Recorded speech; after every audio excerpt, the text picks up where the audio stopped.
It's the most.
Hello, everybody. How are we doing today? Get my stupid window capture working. There we go. Got this idiot that we're starting with today.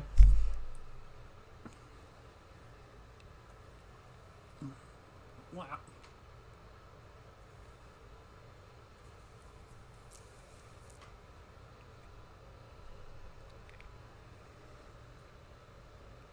I look like absolute hell today, and I apologize for that. I have been working so ridiculously hard on the current video essay I'm working on. And it has been, well, not working on, it's up, it's uploaded, it's coming tomorrow. Trans Emerson, I'm back on estrogen, so I'm on top of the world. That is awesome to hear. Very happy for you.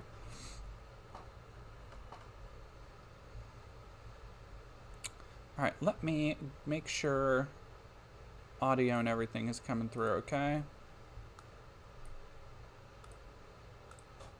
It's a wonderful time of the year. Unfortunately, it is.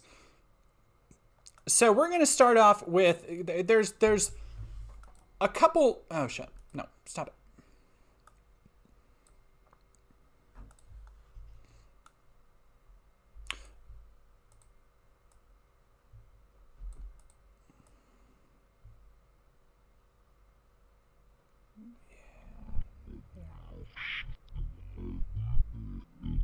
Thank you, Mortal Strange. So there's a couple different, I'm actually going to change the lighting because it is not flattering to me right now.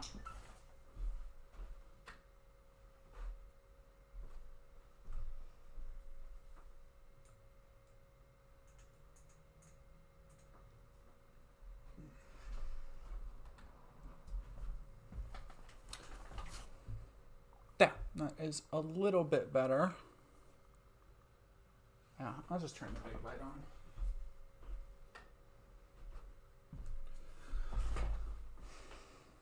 Yeah, whatever. It's okay. Thank you very much. Bretta Gamer, thank you very much for subbing with Prime.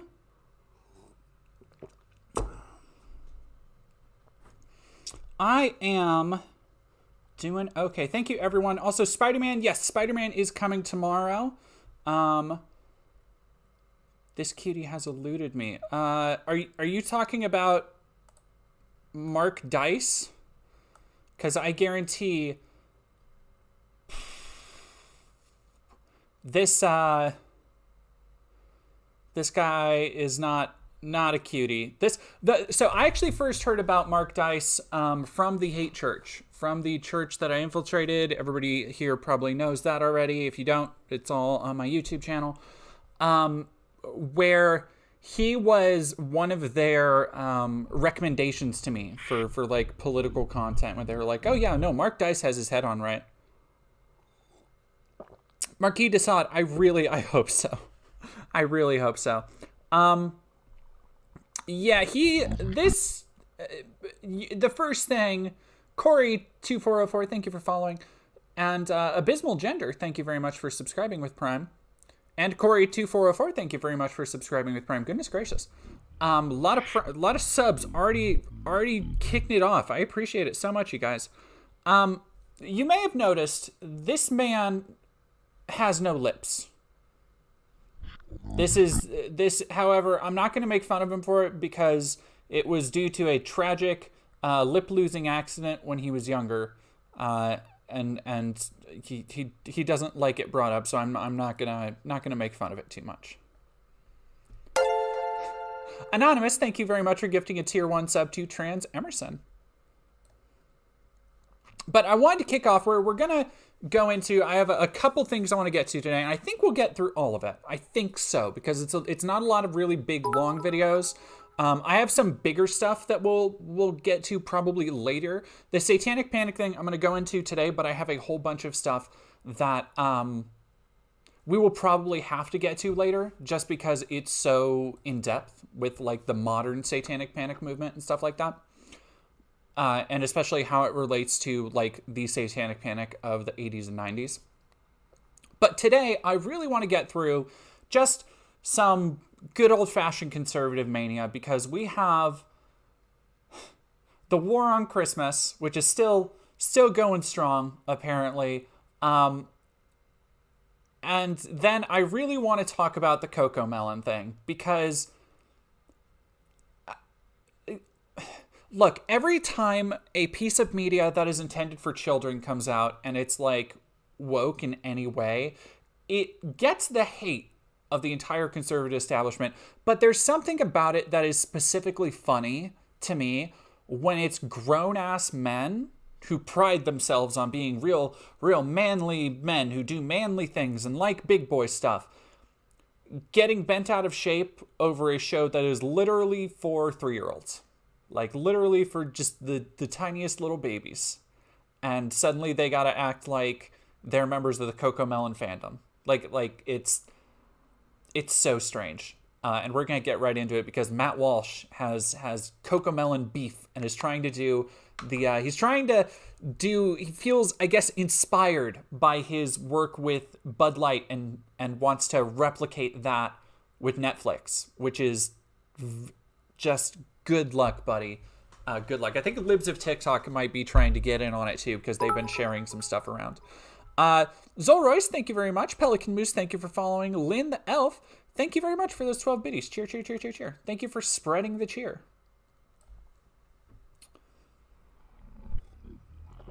And I do want to stress, I haven't watched one of Mark Dice's videos in a minute, and I'm going into most of these blind just to get a better reaction for y'all. But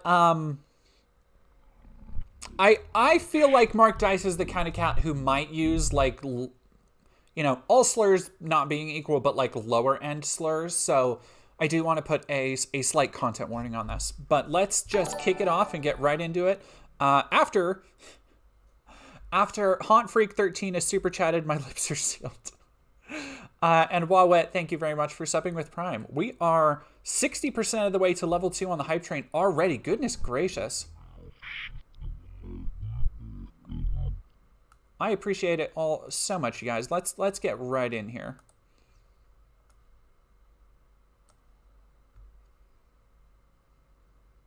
If you're a normal person. If you're a certain kind of liberal, then you might be upset about it, or at the very least concerned about it.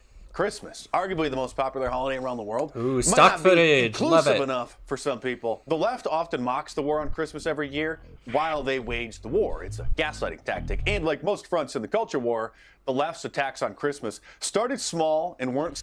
I would never make fun of the war on Christmas, Mark. Please. This is a very serious issue. I am taking it very seriously. Seen as a threat that would have any effect, but they relentlessly persisted, and the trickle turned into a flood. Now the Satanic Temple, an anti-Christian hate group, desecrates Christmas displays set up on public property by installing their own satanic-themed displays right next to them every December, under threats of lawsuits against local and state governments if they're not allowed to, claiming that forbidding their supposed Christmas display. Is that on his end, or? Right, I want to watch that again. I need to see if it's... Now the Satanic Temple, an anti-Christian hate group, desecrates Christmas displays. This is actually perfect, because we're going to be talking about the Satanic Temple next. Displays right next to them every December, under threats of lawsuits against local and state governments if they're not allowed to, claiming that forbidding their supposed Christmas displays would be a violation of the First Amendment. It is. Like, the entire point of the Satanic Temple... And I am, unfortunately for next month, I am cooking up a video on the Satanic Temple because, well, I think a lot of leftists, and at the worst, I think a lot of people see them as, like, pretty based, if not a little cringe. Like, aesthetically, I feel like everybody can get, you guys can probably see I have a new little Baffy back here right behind me that I actually got from Emma Thorne. It's now my third stuffed Baphomet. And it just arrived today, so I'm very happy to show it off. But, like, the aesthetics of Satanism, if you can't tell by by Lamb Chop, the satanic little goat underneath, are very based and very cool. However, a lot of people, and probably rightfully so, see some of the Satanic Temple's actions as being a little bit more on the cringe side of things, divorced from the aesthetics. Who's slapping stickers? Oh, thank you very much for the goat sticker, Juliana. Dust Bunny, your outfit looks very pretty with your glasses. Thank you. I literally just threw this on. I am, like I said, I am a mess today. I have been in total goblin mode to get this video essay done, and it has been, I am feeling so much better. My mood is turned around 100% now that it's done and uploaded, and should be pretty okay on the monetization end. However, at the worst, I think a lot of people see the Satanic Temple as like kind of cringe. But they have a lot of far-right and alt-right ties, and I will be doing a full kind of deep dive expose video next month on that. That's one of the 2 big videos I'm working on for the next month. But most rational people who are not culture war weirdos, which we'll see later in the stream, Matt Walsh, again, has stuff to say about this with the statue that was beheaded in the Ohio Capitol, which is very funny. They are not the serious threat that a lot of Christian weirdos like to make them out to be. They are generally, most people accept that the Satanic Temple is trolling with the actions that they take. They are advocating for either separation of church and state, or you have to allow things like, what are you doing, dog? Things like satanic monuments and statues on state grounds. You have to allow people, if you are going to say, okay, a business can force somebody to not have an abortion, you should also, because of religion, you should also have the ability to say, okay, because of my religion, because I'm Satanist, I am allowed to have an abortion. It is fighting fire with theological fire. And I actually had somebody today say, thank you very much, Emil Mez, for following. And thank you very much, Breadlord15, for following. I actually had somebody say to me today that, like, because they're trolling, that means that Satanism isn't a real religion. But that's not necessarily true. And also, there's no way for you to actually legislate that. Like, you can't really prove that in a court of law. And also, a lot of modern Satanists, or a lot of people who advocate for the Satanic Temple, also have a variety of pagan practices. They do rituals. They do other stuff like that. So it's one of those things that you can't, and that's kind of the point, you can't legislate it. But calling it an anti-Christian hate group, like not Matt Walsh, I'm already getting my chuds twisted. Like Mark Dice here is just so good.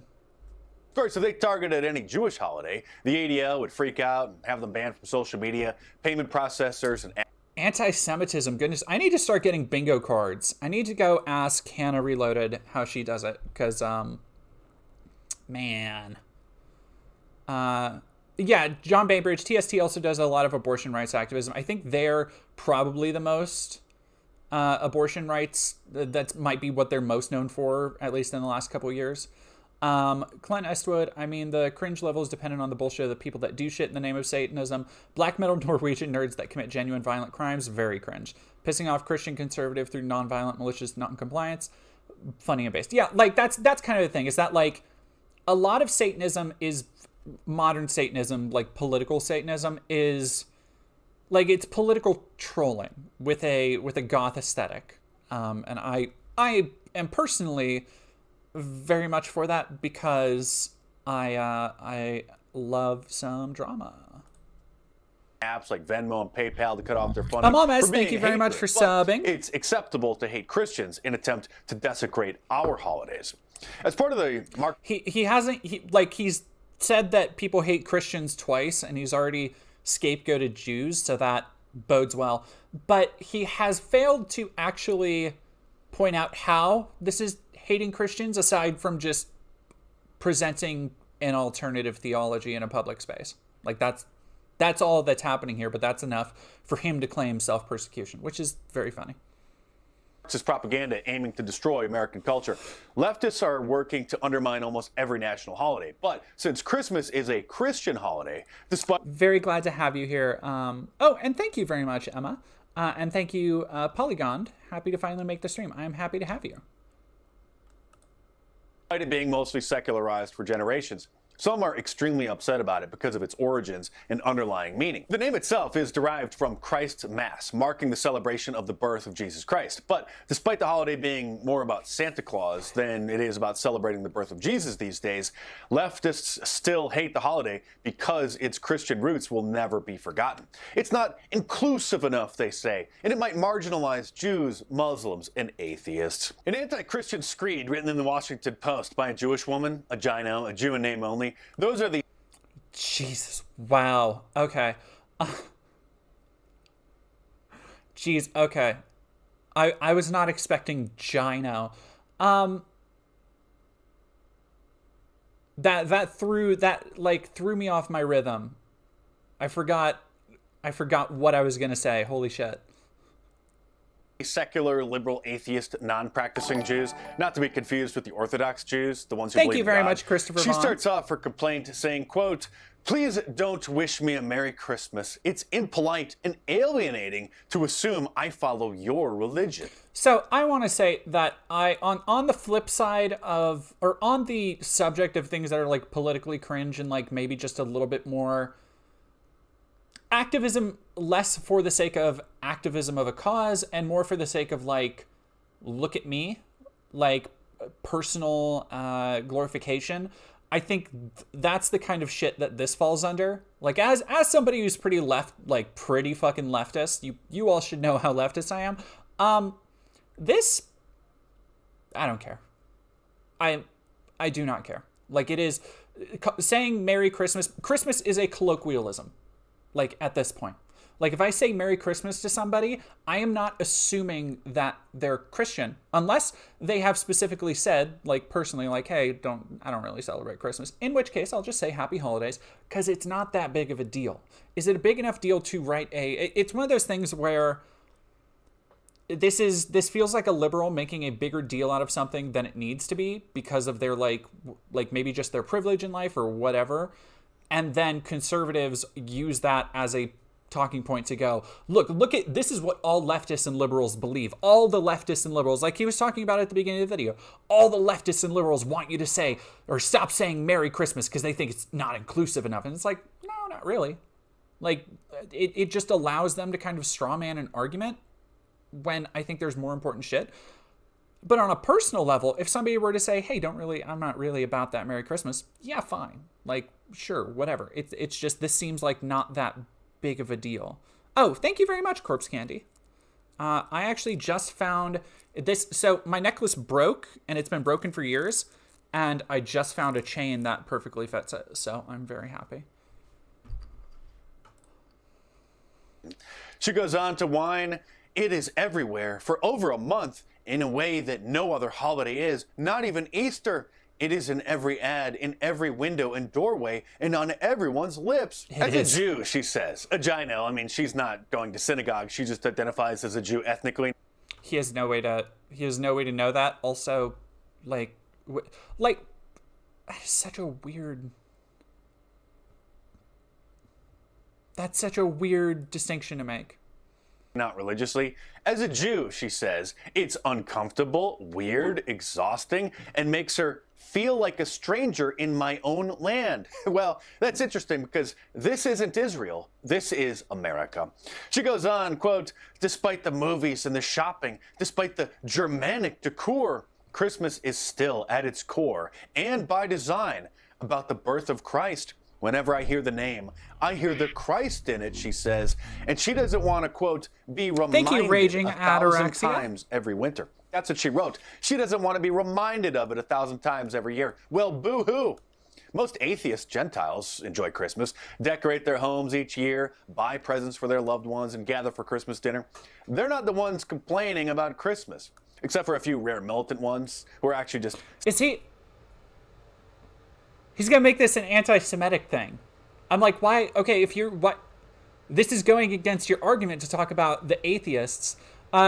G-Docs, this is Mark Dice. He is holy shit, I didn't realize he had almost 2 million subscribers. Fuck, dude. This has 100...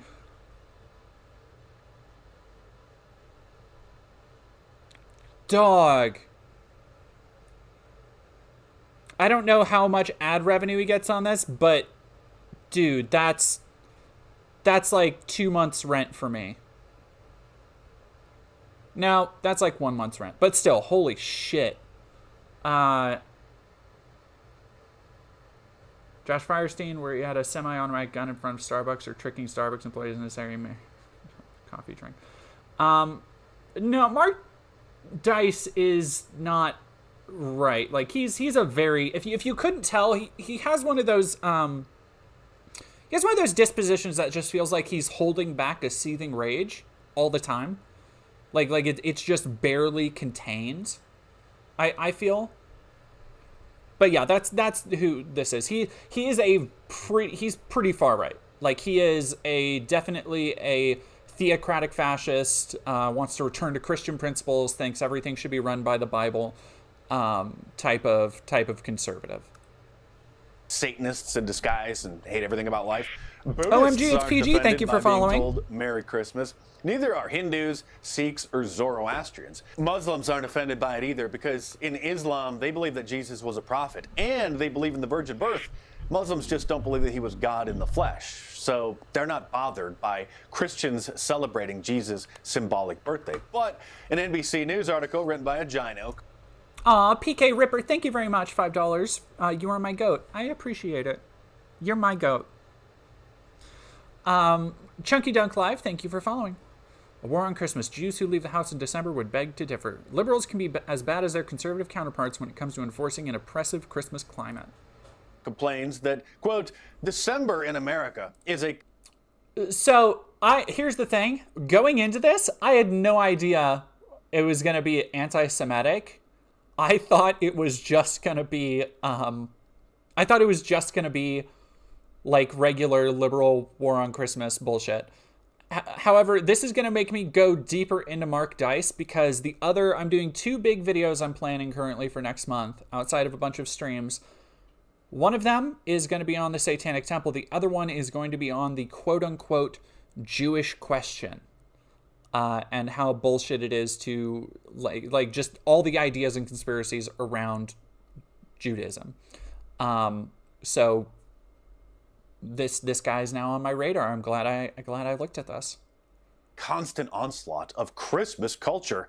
Every store gets decked out in Christmas finery and puts carols on full blast, seemingly believing that it encourages. K Verity, I've been low-key, like, working on the Satanic Temple one for, like, it's like 3 or 4 months. Like, I've had DMs with people and been gathering information and stuff, but everything else has just, like, gotten in the way, so I'm ready to do it, to get into it. Shopping. Television shows that normally avoid any discussion of anything approaching religious observance suddenly get into the spirit, devoting extra long episodes to stories about the generous spirit inspired by this time of year. It goes on to say that ostensibly secular offices and schools are suddenly awash in Santas and sleighs and reindeer, and it would be bad enough if this aggressive Christmas assault were purely the domain of the rabid right wing. But the truth is, she says, liberals, even the ones who ostensibly embrace religious diversity, can be just as bad as their conservative counterparts when it comes to enforcing the oppressive Christmas climate. What she means is Christmas is oppressive to the Jews, which... God damn. The Jewish Christian Shalat Lakas. She herself is one, including the typical Gino preface as a Jew in her tirade. To be clear, a Gino, like I said, is a Jew in name only, in the same vein as a Rhino, a Republican in name only. They're the liberal, atheist, secular, non-practicing Jews, as opposed to the Orthodox Jews, who are the ones who believe in God and are religious Jews, who follow Judaism, the religion of the Old Testament. Well, I guess technically they're following Rabbinic Judaism, which is based on the Talmud, but that's a whole other story. Basically, Orthodox Jews are the conservative ones. And while Orthodox Jews don't celebrate Christmas either, they're not usually hostile about it or actively opposed to it being such a major part of American culture. Over in Israel, that's a whole other issue and a whole other can of worms you're not supposed to talk about. But despite American Orthodox Jews' differences with Christians, specifically over Jesus, they do share many of the same values as Christians. They're conservative. They believe in God and the Ten Commandments, traditional family values. They're not down with LGBTQism or same-sex marriage, whereas Ginos are typically liberal atheists that was who weird. still identify as Jews ethnically or racially, but not religiously. Most people don't know this. Most Christians don't even know this, and you're not going to hear about it. You're getting the lowdown. This is deep lore, you guys, that some Jews are more left-leaning and some Jews are more right-leaning. No, you're not. The mainstream media is not going to tell you this. Okay, only here on Mark Dice's channel, only in the underground of the resistance movement with 1.86 million subscribers, are you going to hear the truth that triple parentheses, they don't want you to know that some people who are Jewish are left-leaning and some people who are Jewish are right-leaning. Ooh. On Fox News. It is detailed in my new book, however. Lots of good stuff in there, you'll see. And oh boy. Is that... I'm gonna roll that back a little bit because I want to get a closer look at that PNG. Most Christians don't even know this, and you're not going to hear about it on Fox News. It is detailed in my new book.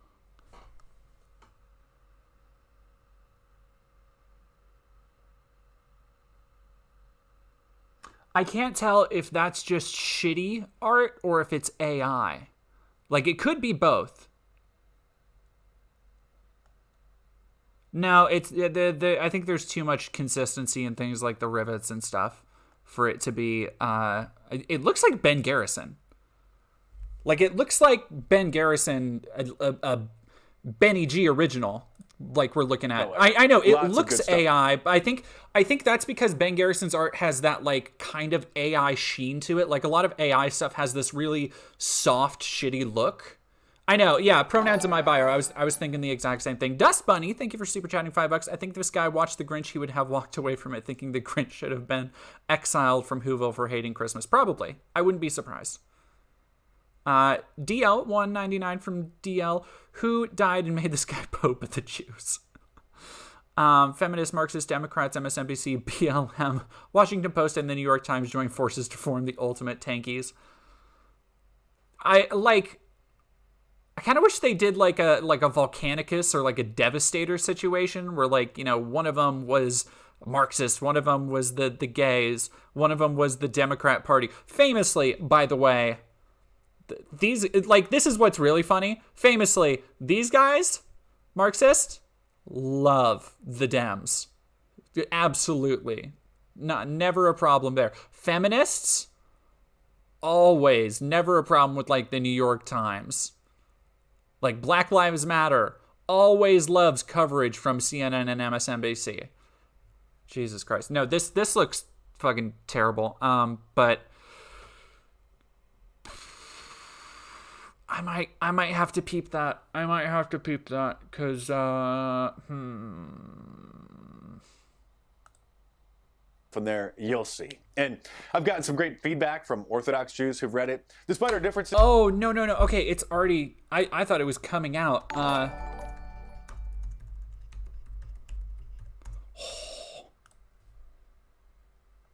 Oh.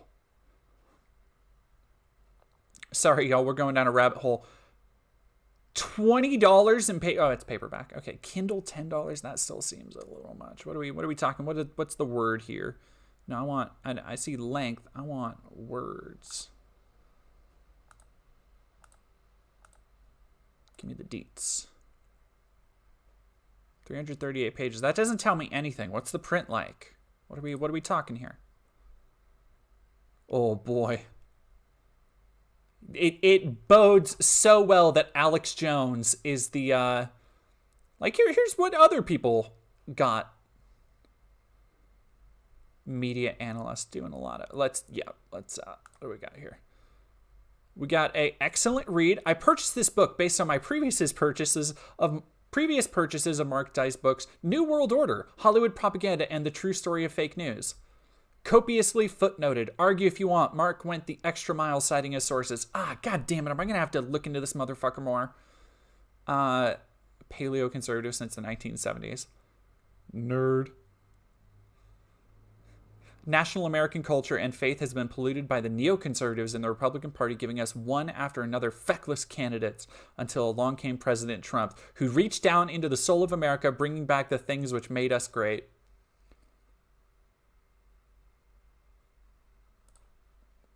I feel like that tells me everything I need to know. They appreciate me not lumping all Jews into one category, because that's not fair. And I'm curious, if you're Jewish, what you think of this video. So leave a comment down in the description below. But anyway, the NBC News report, written by the Gino, concludes that we'll get to it in a minute, Dr. Robotnik. Don't worry. Look at the way Christmas is used to send the message that America is a nation. Ooh, Enchanted Nightshade. Persona 3 is coming out soon, isn't it?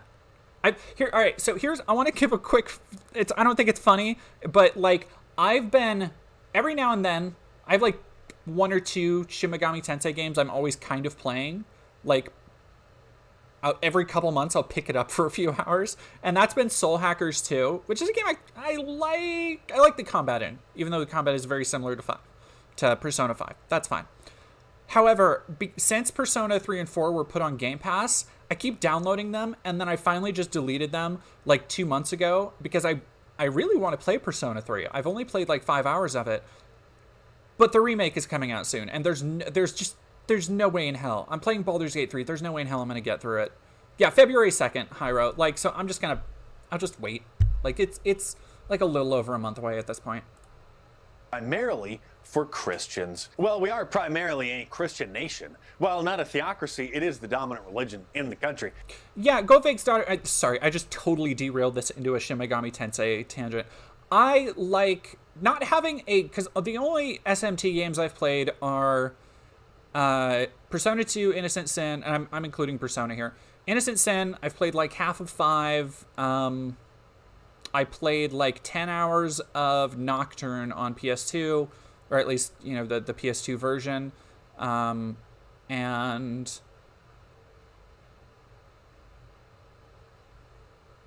then, yeah, Soul Hackers 2.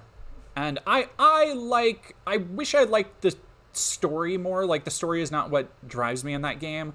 It's just like everything around it. I think it's a really fucking cool looking game. I think it's just really cool looking.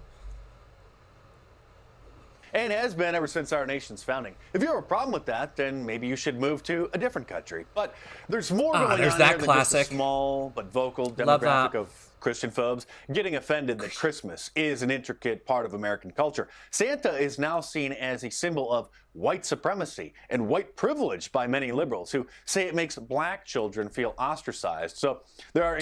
Mark, just make a black Santa. I don't care.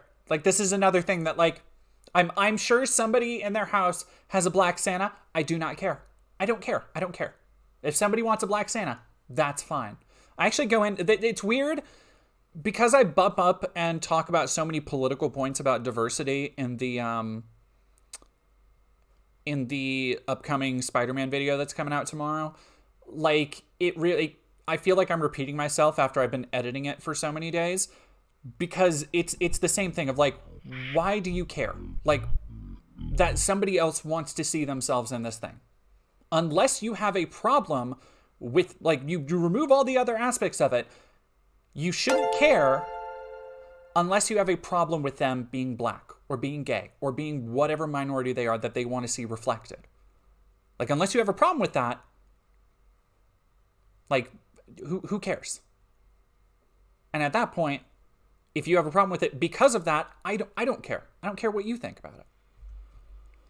Increasing calls to depict Santa Black Santa as is a so penguin based. instead of jolly old Saint Nick to be more inclusive. Okay, increasing calls. When somebody says there's increasing calls for something like Mark just said, I don't think the increase should be from 0 to 1. You feel me? Like I don't think it should be one writer who did an op-ed to get some clicks that like, hey, we should make Santa a penguin. Because to me, this is the first time I'm hearing about that, and I think that is kind of dumb. You know, I feel like that throws off like the whole power structure of the North Pole too. Because if Santa's supposed to be the big man in charge, but he's like going to be relatively the same size as the elves, how's that going to work? Like, he's supposed to hoist that whole big bag of presents and he's a penguin? He doesn't have any opposable thumbs. Like, do you really think that a majestic large animal like a reindeer would listen to a penguin? Think about it for a second. Come on. This is ridiculous. I think that the world has changed a lot over the last 50, 100 years. And for kids, I think it's important that they don't have to feel necessarily bogged down that Santa is always white, and that's the way he should be. Notice Asian children don't care, or Asian parents, or Hispanics, Arabs, or Indians. Okay, again, like he's angling his argument in a really fucking weird way, where he's already being like, isn't it interesting how, like he was doing with the Jews, quote unquote, where he was like, notice all the bad Jews do the thing I don't like, but all the good Jews do the thing I like. But now he's just doing it with black people? Like, what? They're not clamoring for an Arab Santa Claus. I mean, maybe they are. Have you taken a poll, Mark? Mexicans don't want Santa to wear a sombrero, but Santa being a white man makes it hard for black children to connect to him. Dandelion Bodies, wish I could stay about to watch Home Alone for the first time. Very nice. With a friend. Have a good night and happy holidays if you celebrate any. I do. I just had winter solstice. But thank you very much, Dandelion Bodies. I appreciate it so much, and I hope you have a wonderful night. So now you're seeing black Santa Claus figurines everywhere and apps so that black parents can find a black Santa Claus in their city to bring their children to. And Target just released a black Santa in a wheelchair ornament, trying to make Santa more appealing to black disabled children. I don't care. Apparently. This is not a joke, by the way, although I did buy one as a gag gift that I'm going to give to some friends this year. So, like, and here's another thing I actually talk about, and I feel like I put it pretty concisely in the video, because I talk about a lot of the chud reaction to the wokeness in Spider-Man 2 and the upcoming Spider-Man essay. And part of that has to do with, like, so many people, like, literally would laugh at the Haley mission. And there's a mission in the game, pseudo-spoilers for a side mission, where you play as a deaf girl for, like, 10 minutes, like 5 minutes, if that. And so many people laughed at it and called it cringe. And it's the kind of thing that you only laugh at something like that because it's not your experience. You know, and because you think whoever's experience it is doesn't matter. Like that they don't ever deserve to see themselves represented in something. Whereas I, a logical person who doesn't try and make culture war issues out of everything, will see a black Santa in a wheelchair as a Christmas ornament and go, okay, that's not for me. That doesn't mean it's not for anyone. It's just not for me. I have things that are for me. I'm fine with that. Why is it so weird to you, Mark? Because I do find it hilarious, but it wasn't made as a gag gift. This was made to be woke. What's not funny, though, is a webinar put together by the ADL, a giant organization, aimed at public school teachers, where they complain about arts and crafts projects, where teachers have students. Did he call it, I just missed that. Did he call it a Gina organization? Or I think he said Gino, because he was doing the Jew in name only thing. But he just made it sound like vagina? What? Students draw pictures of Santa Claus. Santa Claus is not considered to be a religious symbol for constitutional purposes. So asking students to draw a picture of something that's not deemed religious is constitutional. But I'm sure Michelle has a lot to say about why, even though this is technically constitutional, why an assignment like this is nonetheless problematic. Yeah, absolutely. You know, regardless of the constitutionality, you know, when we're thinking about a respectful school environment, I think there are a lot of red flags that we see in this scenario. Not everyone, you know, celebrates Christmas. Not everyone believes in, you know, Santa Claus or has that sort of celebration. Somebody just said, "Whoa, Black Santa, Bambalam." Okay, I think this is just like very sad and weird droning on. This is not I wanted a concentrated attack kind of like what we're seeing here. So we're going to go over to another news story, and this will be much shorter. I will come back to you later, Mark Dice. You're on my radar. You're on my shit list now, buddy. But we need to know, why is Fox News, why is Biden destroying Christmas? Jill Biden's holiday video torched. Everything about this is offensive. If you saw, there was a video with some like black people and very flamboyant and effeminate looking people tap dancing through the White House in a very like happy celebration of Christmas. And just because Melania, I wonder if they're going to show, I hope they show the comparison with Melania Trump's Christmas video, because Melania Trump's Christmas video looks like a C-tier A24 horror film. Like it is the most sauceless, juiceless nightmare of a Christmas. Exceedingly white Christmas too, if you get my draft. But yeah, let's dig into this, and I'm gonna go refill my water real quick.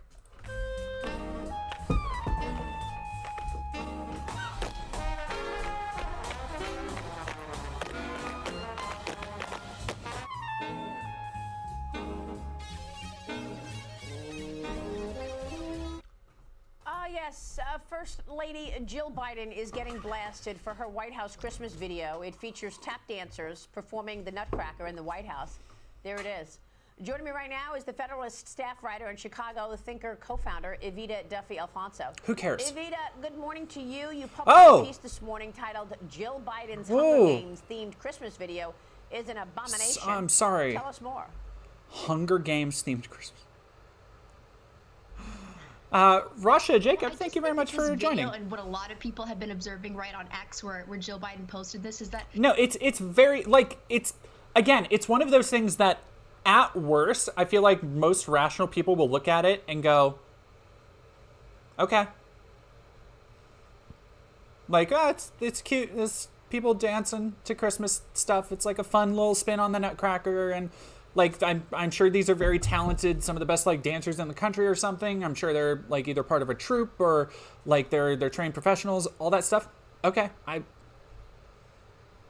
I don't think most people saw any reason to get angry at it, except for conservatives who, like, literally only see things in black and white skin tones. So that they got so mad. I know, Samuel Goosey, I was not expecting the jump scare warning. That got me too. Mardi Gras celebration than it is a Christmas video. The people are dressed in these sort of bizarre costumes that have nothing to do with the season. Bizarre costumes that have nothing to do with the season, huh? Let's go back to this, there was a good assortment of them here. There it is. Joining me right. Okay, well that looks like I don't know. That does look weird, but that's a Nutcracker person right there. That feels pretty self-explanatory. We got another kind of Nutcrackery look vibe back here. These just look like vaguely. There's Christmas trees right there. This looks like a red. Looks like some maybe green accenting on the dress. Some good gold coloration. Like, what? Staff writer and Chicago Thinker co-founder, Evita Duffy Alfonso. Evita, good morning to you. You published a piece this morning titled Jill Biden's Hunger Games themed Christmas video is an abomination. Tell us more. Yeah, we're talking about the presidential Christmas thing. This video and what a lot of people have been observing right on... Oh, yeah. The Nutcracker includes the Waltz of the Flowers. Tea with Goblins. Good Nutcracker pull. That's totally... I've seen the Nutcracker in its entirety once, and it was when I was very young, and I was very disappointed because it was part of my church school, like a field trip, but they actually took us to, it was like a nice downtown Seattle version of the Nutcracker. It was a very small, like, church school, so we got to see like a real production of it. And once they got past the stuff with the Rat King, everything after is just boring. Like, I was there for the Rat King and all that stuff. I was locked in, I was engaged, and then the rest, like, was just a bunch of people dancing in tights for like 2 hours, it felt like. So, Nutcracker I have not revisited. Joe Biden posted this is that it's more like a Mardi Gras celebration than it is a Christmas video. The people are dressed in these sort of bizarre costumes that have nothing to do with the season.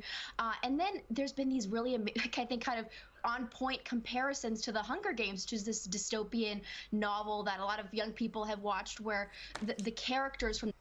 I find it very funny. I'm assuming she's one of those young people, but like the Hunger Games demographic is going into their 30s now, if not a little bit higher. Like Hunger Games had been out for a couple years by the time it was like really big in high school. So like 30s plus is the Hunger Games demographic for this person's definition of young people, which I find funny. The Capitol that sort of I'm getting a lot of the recommendations for country, Barbie right? Nutcracker in the chat. Similar to the people in this video. So there's these Hunger Games comparisons, and then in the backdrop at this fueling this comparison, you have the Biden administration currently telling the American people that all of the price hikes for gas, for groceries, are just a figment of their imagination, right? The White House press secretary is telling us all that it's just in our heads, and the Biden administration has created so many jobs. And then you also have Joe Biden embroiled in the Biden bribery scandal, right? He is alleged to have sold out the American people for millions of dollars to our foreign adversaries, right? So there's some really elitist undertones to this. Then you also have the fact that there's no nativity scene in sight. They've really lost the purpose of the season. And then the Marxist tap dancers, right? We actually...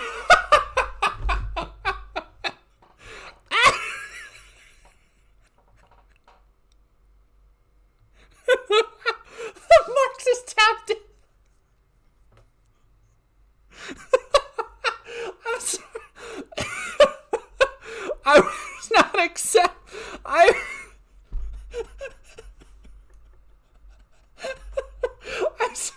I'm getting all red. I was not expecting. I was not expecting Marxist tap dancers. That's they're just like, look, it shouldn't be a surprise that no modern conservative on TV or like commentating has any idea what Marxism is anymore, because it's just become such a buzzword. But putting it next to tap dancers and trying like as this long list of things that you're trying to make sound so threatening to this American way of life, it just it just us fucking vibes. Now that the Let's go. dancers That's in so this video good. Are from a New York-based studio that believes America is rooted in colonialism and. Oh, that's right. The studio, which it looks like it has a lot of people of color and very diverse, so I'm not surprised that I think they put out a statement, and they might have donated some money, but they put out like basically a Black Lives Matter statement and talks about how they're rooted in deconstructing things about like white culture and patriarchy, like very fair weather lib stuff, like again completely innocuous. Who gives a fuck? But that apparently makes them Marxist. White supremacy. So everything about. Thank you very much, Siggy Sigwald. Hail Sagan. Be aware of Marxist tap dancers, and happy Sir Isaac Newton's birthday to y'all. I did not know that. This video is just so offensive, and I just Roche Jacob, communism is when performing arts. Yeah, did you do the research on who this group is, given their pushing of defunding the police, among other things? Yeah, I think that they did. I'm sure that it was purposeful action that they chose. Yeah, I'm sure it was intentional. Okay, again, I don't like to insult people's appearances and stuff, but there's something about her face that like I think it's probably Botox, but it seems as though she has been like her face, which happens like with facelifts and stuff, is they'll stretch, which is kind of what her chin is like, and it seems, and when you listen to her talk, because of that, she kind of has like it sounds very like not quite slurry, but like she's trying to talk through something, And you'll hear it next time she speaks. It'll sound like this. That they chose this Marxist tap dancing group to represent us, which I'll just say it's actually adds more to the offensive of it all, right? Because this is an administration that just tramples on the Christian values that our country was founded on. Again, Christian value. Where? What?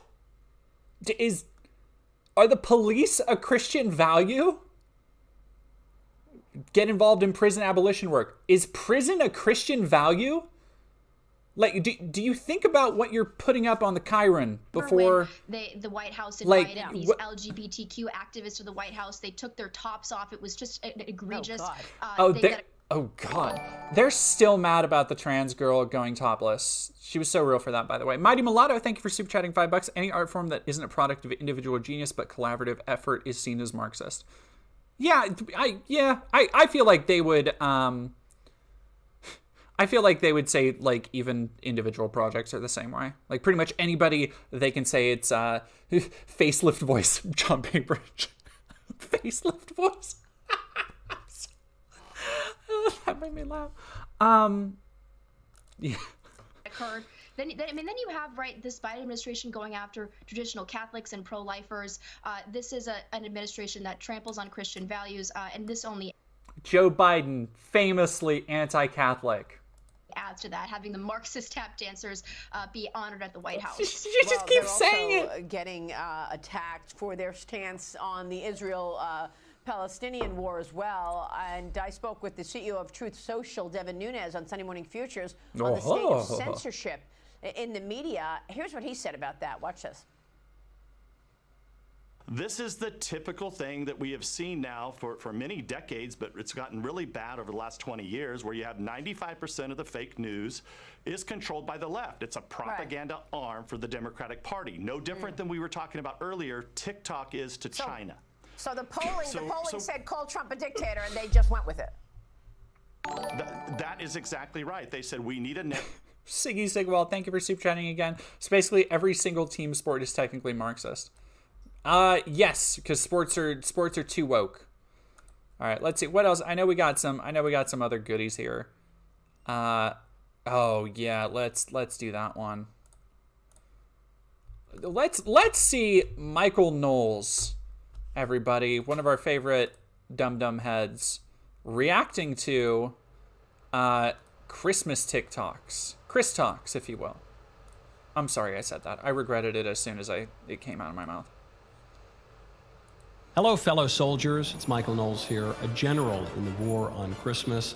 We are all part of Santa's army. Actually, Santa does have a religious connection to the holiday, which is about the birth of our Lord Jesus Christ, and the connection being that Santa's based on Santa. God, I hate how, like, first off, Michael Knowles, incredibly sauceless. Like, the dude has never cooked in his life. Just a vacuum of charisma, which shouldn't be surprising. He's at the Daily Wire.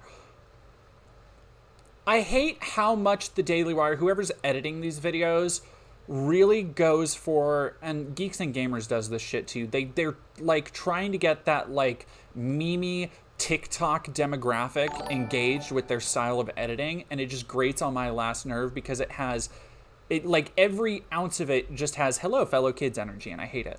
Siggy Sigwell, thank you for super chatting again. Again, with you old country founded Christian values, these people live in a fantasy world. Yeah, it never gets better. Anyway, there's very many interesting things to say about Christmas. And then there are a lot of uninteresting, stupid things to say about Christmas, which is what the libs who are waging the war on Christmas say all the time. Unironic war on Christmas talk. We love to see it. Sheldon Novus, thank you very much for following. After this, after some good old-fashioned war on Christmas saying, we're going to get into Matt Walsh's beef with Cocomelon. Coming up right after this. So here is our annual edition of the liberals' latest talking points in the war on Christmas. Take it away.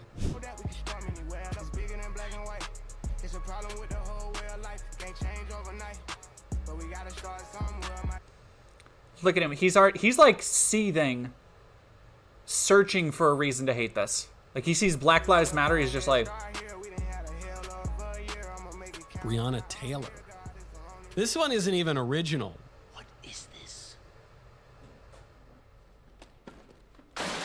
because I guess it's supposed to be cringe. subversive in that they took a Christmas tree and they turned it into a BLM thing. But that's just a Kwanzaa decoration. I mean, all Kwanzaa.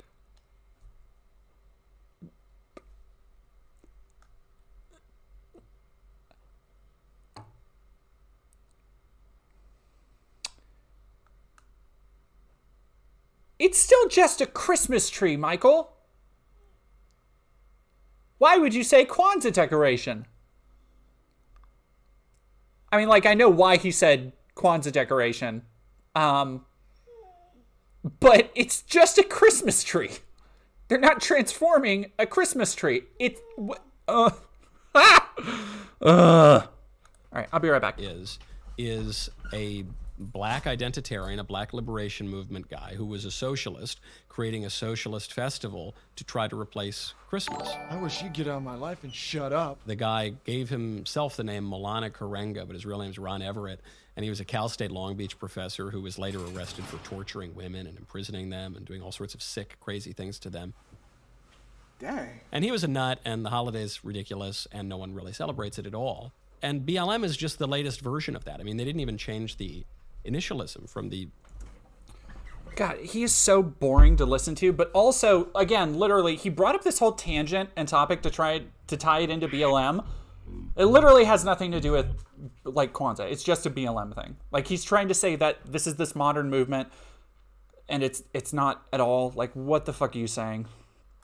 Des Bunny, he sounds like if you put every right-wing loser's talking head's voice in an AI. He really does. Like, he is exceptionally sleepy today. Like, he's got bags under his eyes and everything. He's like, Michael, come on.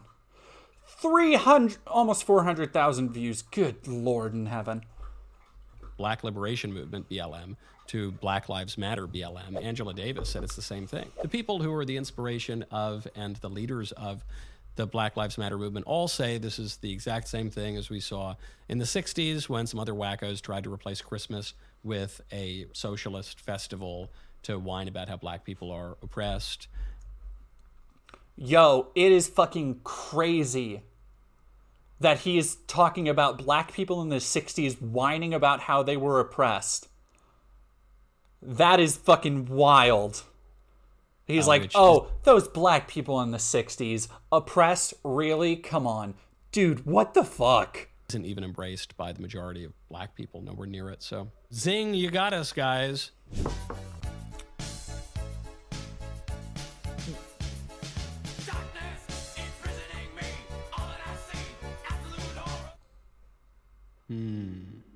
It's the celebration of a birth. That's why you don't like it. It's true, you probably don't like Christianity or God or the moral order because you are persisting in something that we all... Give me... Oh, God, he's like getting into a Jordan Peterson impression. It's true, you don't like Christianity or God or the moral order.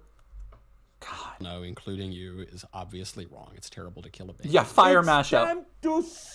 But probably the reason that this fanatical pro-abortion person really hates Christmas is that it's the Feast of the Nativity. It's about the birth of our Lord. Probably she would do a little bit better with really any other Christian feast, Michaelmas or, Easter or something, but Feast of the Nativity is much harder. Christmas is a social construct upheld by the bourgeoisie in which they exploit the labor of proletariat workers and cut down trees to sell to social... to make room for industry. Like, this just feels like baby socialists' first, Christmas thought. Like, this is not... Again, yeah, sure. Like, yes, but also, who cares? So it's the kind of thing that when you get into more leftist theory, you just, kind of accept and know, and everybody kind of agrees on. Did no less or any other DW goons ever respond to your Lady Ballers review? Yes, Dr. Robotnik. I think Michael Knowles.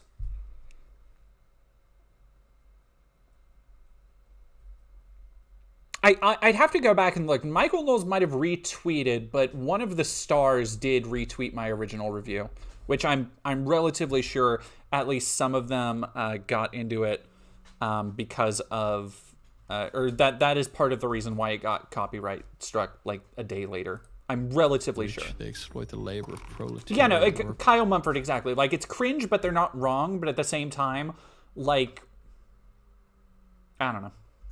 Workers and cut down trees to sell to society in a socially acceptable way. I do like that Motley Crue poster back there. This is all very silly, you know, freshman year Marxism. Like, certainly this person, whoever wrote this. God damn it. God damn it. I said the same thing as Michael Knowles. Has never actually read Karl Marx, but has read maybe part of the Wikipedia page about Karl Marx or Capital or something. Dude, I'm like, there's no fucking way you've read Karl Marx. Get the fuck out of here. This is good because I could barely read, so... The last part here is the silliest one. It says, it's so that society can cut down trees to make way for industry. They don't just cut down trees in the wilderness. Huh? You get your Christmas trees from tree farms. And when they cut them down, they don't pave it for a parking lot. They grow more trees. In fact, the Christmas tree industry is responsible... like, they have to... Michael Knowles is so absolutely charismaless that they have to put these edits in, like, every couple of seconds to keep people awake, and it's driving me insane. For there being many more trees in the world because they're growing them because it's a sustainable, renewable resource because there's a customer out there to buy it. So that part's very, very silly. A social construct. I mean, it's a social construct in that we live in a society, and 2,000 years ago, a child was born in Bethlehem to a virgin, heralded by a star, and wise men came to worship him and pay him homage. And then that child, 30... Mighty Mulatto, thank you for saving me from that. A super chat, $20. Goodness gracious. Bourgeois values were seen to have reached their zenith during the Elizabethan era with artists like Shakespeare. The Bolshevists made art more collaborative. This one and the reaction channels thrive on it. True. Tea with Goblins used 100 biddies. Thank you. We have a fake tree. It's black and silver. Looks based with the purple Christmas lights. Ooh, that sounds cool as hell. And inverted pentagram on top. That is cool as hell. Who says you can't be a satanic Marxist and be festive? Hell yeah. I'm all about it. I should put, I guess it's too late now, but I should put like little Christmas lights on my new Emma Thorne Baffy. Years after the fact, had a ministry, and then 3 years after that, fell into his passion, was crucified, died, and was buried. And he redeemed mankind on the cross and rose again on the third day in accordance with the scriptures, and his kingdom will have no end. God, so they're getting into like this stupid Christian nationalist like anime avatar posting bullshit. I hate that. It's so...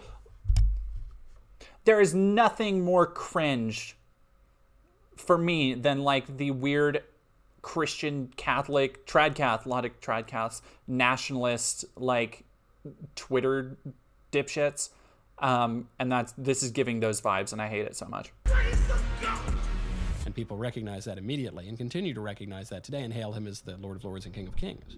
Yeah, that's true. So that's social in that, you know, it's like people were part of that. And our Lord became a person and entered. That's not at all what they're saying. They're saying that the things around Christmas, things like Black Friday and shopping and consumerism and Christmas trees and these parts of the holiday's identity that have become stapled on and grafted onto it like a misshapen necromorph over the years, are social constructs, which they are. And you know that, Michael. You're just being willfully obtuse, you ding-dong. Night Song, thank you for subbing. Dibble, thank you for following. And Abysmal Maniac, thank you for following. Abysmal Manic, thank you for following. Into society, dwelt among us. Right now, go to genucell.com/no. Among Us? Hashtag Among Us reference. Yeah, I'm about... Michael, I've had the right amount of you, I feel. Ooh. Okay. So yes, we're going to go first to Matt Walsh. Matt, we're on the... Oh.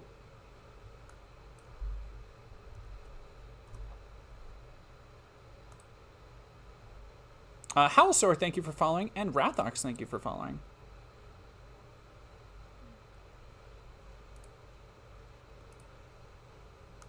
Matt Walsh is unhappy which is not a new phenomenon. Matt Walsh is commonly, I feel like he lives, if you haven't watched, I did 2 more than hour length videos. It's like 3 hours of Matt Walsh content that are up on the channel, which really I feel they get to the bottom of why Matt Walsh might be one of the most miserable, like, public-facing political commentators today. Like, he just a deeply broken, miserable shell of a human being.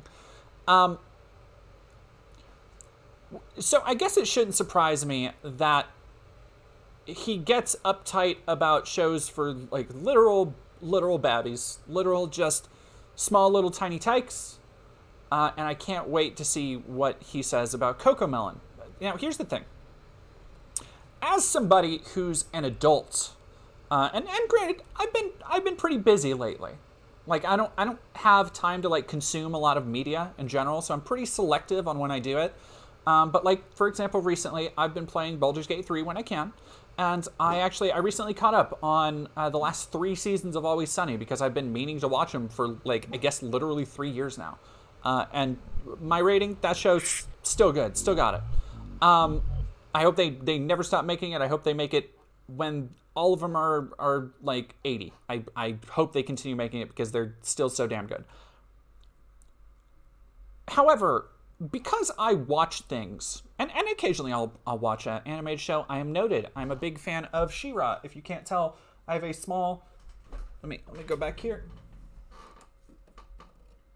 I have a small shrine to my darling Double Trouble in the back here with my Double Trouble plushie right next to my Tron identity disc. So I do be liking me some animated content from time to time. I diversify, which I feel is the key to not just being a good critic, a good writer, but just like having a good media diet in general. Like, I can watch a Fellini movie. I can watch, you know, old-timey stuff, new-timey stuff, foreign stuff. Like, doesn't matter. The reason I say that is that despite having a pretty broad palette, I think, I am completely unaware of what happens in television shows aimed at 3-year-olds. My dog wants pets. What? I know. She's not happy we're watching Matt Walsh.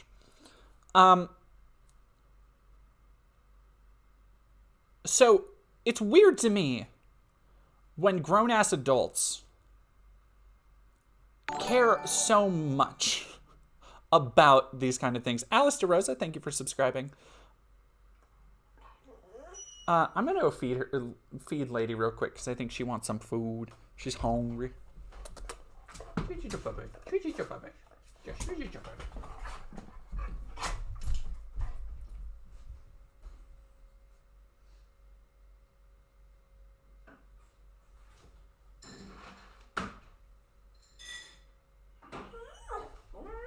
you go. Knock yourself out, pupper. Okay. Alrighty. Oh, Tea with Goblins. I already have a She-Ra outfit. Yeah, if you guys don't know, I do cosplay and stuff. I have a She-Ra outfit and I have a Double Trouble. I've done a Double Trouble cosplay before. Should I show off my Double Trouble cosplay on stream? What does chat think? Like, if you guys haven't seen, I just put out some pictures of my... I've been putting out some pictures of my Spider-Gwen cosplay on Twitter. Including some of my more spicy ones that I usually only reserve for OnlyFans. Okay, let's get through this, and I will... Oh, God. Okay, everybody's popping off. Fine. I will do it. Let me find a good picture really quick. Patrick Dune, thank you very much for super chatting. $2. You're so easily triggered. Guy mad at Cocomelon. Unlike you, Libs, I'm not so easily triggered. Grr, this show for 3-year-olds. Let me see. Double Trouble. Celestine Grey Fox, thank you very much for following. Let me see. Do I have...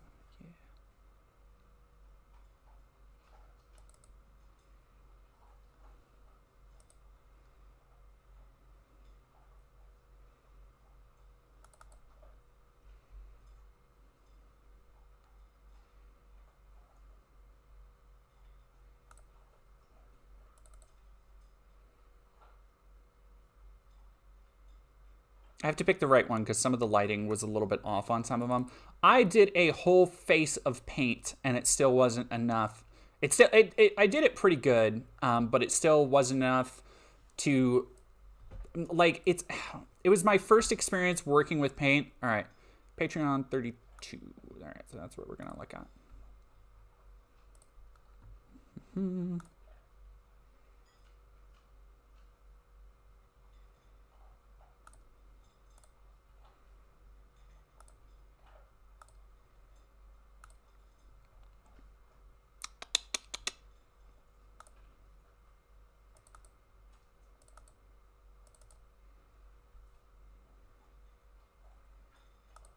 I'm pretty sure this is the good one. I really hope so. Oh, God.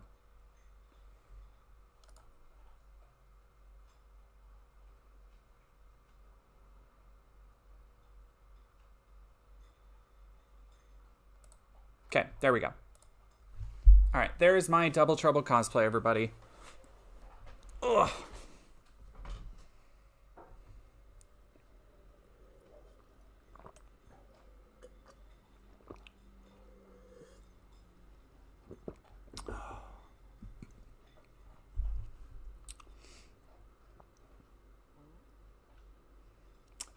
Thank you, everybody. I have a bunch more. If that is something you're into, I don't like to shield the OnlyFans on here, but I do have a lot more on my OnlyFans. Yeah, let's. So now that you've all seen it, you degenerates, let's go and dig into the true degenerate filth.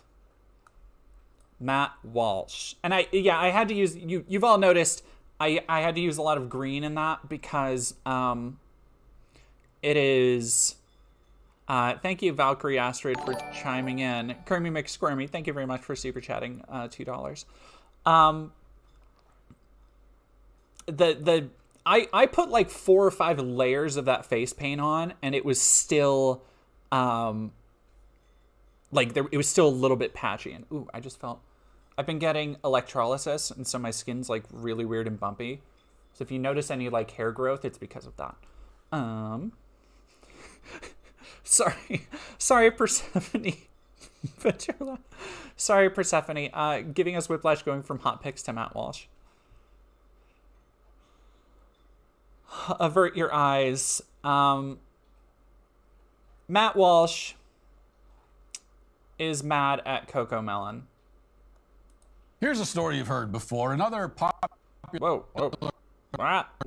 children's program has decided to go all in on left-wing indoctrination. And this time, as the Twitter account End Wokeness reports, it is the show Cocomelon. What is happening? Good Lord. Stop it.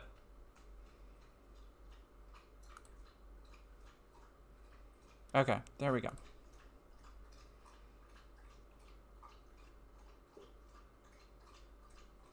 Which is apparently a spin-off from the extremely popular Cocomelon show. And the clip circulating social media today is from episode 8 of the show's recently released first season.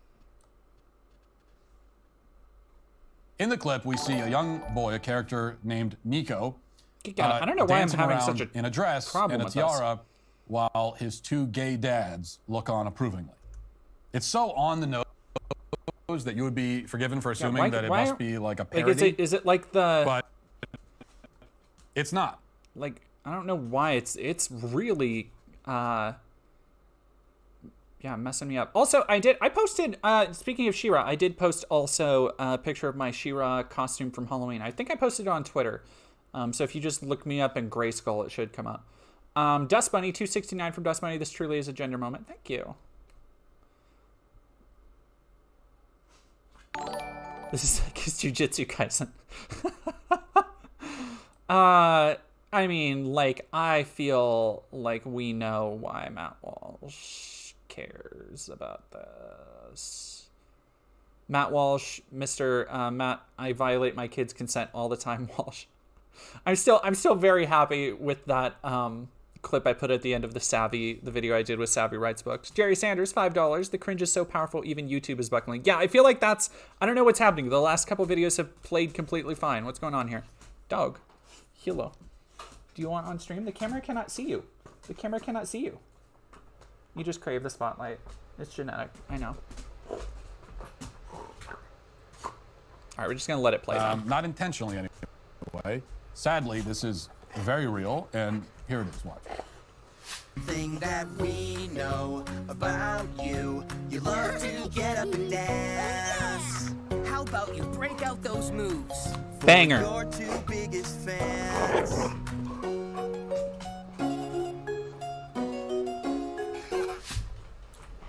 Now, before we get to the biggest and most obvious problem here, I should say that Cocomelon. Biggest, most, what, chat, can we get opinions? Can we get guesses on what the biggest, most obvious problem is? Tea with Goblins, thank you for 100 biddies. I honestly worry about Matt Walsh's children. Oh, me too. I don't think he's actually physically abusing them or anything, actively physically, but he's emotionally stunted, joyless, and authoritarian. I can't imagine what that would do to a child's creativity and sense of curiosity about the world, not to mention their capacity for critical thinking or asking difficult questions. I completely agree. Jerry Sanders, super chat of $5. The cringe is so powerful, even YouTube is buckling. Oh, you did that one. Sorry, it comes a little bit later on YouTube. All right. What do we think the real problem is going to be? I'm willing to bet. I can't tell if it's a kid in a dress, which who gives a crap, is one of the many shows that you should ban from your household. You should have already banned it simply because it's annoying and obnoxious and dumb. So we focus so much on the, as opposed to great quality entertainment like Chip Chilla Bat. By the way, if you want to know what I thought of all the Daily Wire original children's content, I did a video with Savvy Writes Books, and if you haven't checked it out, you should go watch it. $2 from Patrick Dune. Only I am allowed to indoctrinate children. Yeah, basically. That's kind of his shtick. Taylor Bailey is super chatted $2. Check out the Marin Paradise AQ series, 10 out of 10 set. I will. Wokeness, and for good reason, but it's also worth noting just how bad most of these shows are, like even aside from the wokeness. Bad music.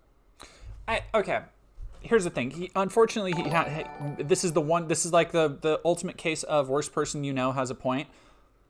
But nobody's arguing for Cocomelon. Like there are no parents out there going to bat for Cocomelon. I have a partner who has a kid, and I constantly hear Air One $5. The animation in Cocomelon reminds me of corporate training videos. It is the most, like, Cocomelon is the lowest common denominator. Like, nobody is going to debate that. The animation is exceedingly basic. The plots are incredibly boring. It is meant to be, which is why it's always Netflix's like #1 watch show, and it has so many views on YouTube. It's meant to be easily watched, easily digestible slop, unfortunately for growing minds. Should you find better stuff for your kids to watch? Absolutely. Sit them down in front of a Coppola movie, you know, like give them something really enriching, like some Scorsese. But that doesn't stop the fact that it is an incredibly recognizable and broad product, and in our ultra-capitalist society, that is always going to attract the youth. Because kids, like, and we've all been through this, I'm sure, kids like to think they know. Like, they like the video games with the characters they recognize, you know? So, like, yeah, is Cocomelon bad and cringe? Yeah. Does it actually matter? No. Have there always been kid shows like this? Yes, literally. The animation code, yes, already read that one, sorry. Yeah, DL, it's meant to sit your kids down in front of when you need a fucking break. Yeah, like, exactly. Like, it's just like lights and shapes and movement for them to watch. It is, this sounds bad for kids, and I don't hate kids, but it's the toddler equivalent of like when you put on videos for a dog to watch. You know, like some people leave their dog home with like videos, and it's just like dogs running on a beach or something. It's just shapes and sounds. Like that the brain can just engage with because they haven't, you know, formed all of their faculties yet. Up yours, woke moralist. We'll see who cancels who. Thank you, Kermie McSquirmy. Bad voice acting, bad bad singing, very bad, lifeless, ugly animation. The whole show looks and sounds like something that was generated in 12 seconds by AI. And that is basically how these shows are made, or that's how they will be made, at least in the very near future. And most parents will agree with my assessment. Again, regrettably, he's not wrong. He's not wrong. Like, look, there's a lot of things I'm going to argue with Matt Walsh about. Cocomelon is not the hill I'm dying on. I'm sorry. It's just not. It's not. Dr. Robotnik, is he talking about Cocomelon or Benki? Hard to tell, actually. Hard to tell. Of Cocomelon. I don't know any parent. So Cocomelon is one of the many shows that every parent complains about. And but then they'll say that they let their kids watch him anyway because they say that their kids love the show. Well, the problem is that, first of all, my kid wants to do it is never a sufficient reason for allowing them to do anything. And second, they don't actually love the show, okay? Nobody could love what you just saw there, not even a child. They don't love these shows. They are sedated by them. They are hypnotized, stupefied. That's why you've never seen a child, if you've ever seen a child like watching a show like this, or walked into a room when a kid's watching a show like this, you'll notice that the child isn't laughing or smiling or really reacting at all. They just sit there glassy-eyed, distracted by it. For whatever reasons. That, again, having only really been around kids at family functions and events, because I don't have any of my own, that's not necessarily true. And gives me just a little mite of concern for your kids, Matt. That's a very weird. Also, I don't think he talks to a lot of kids.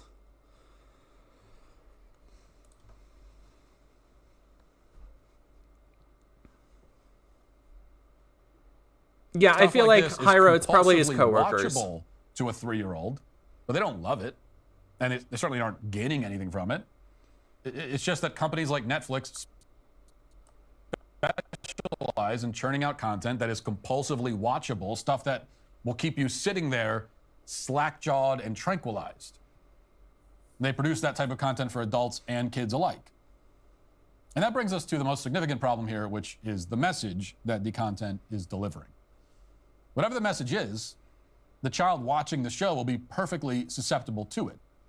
Like Netflix has your child where they want him.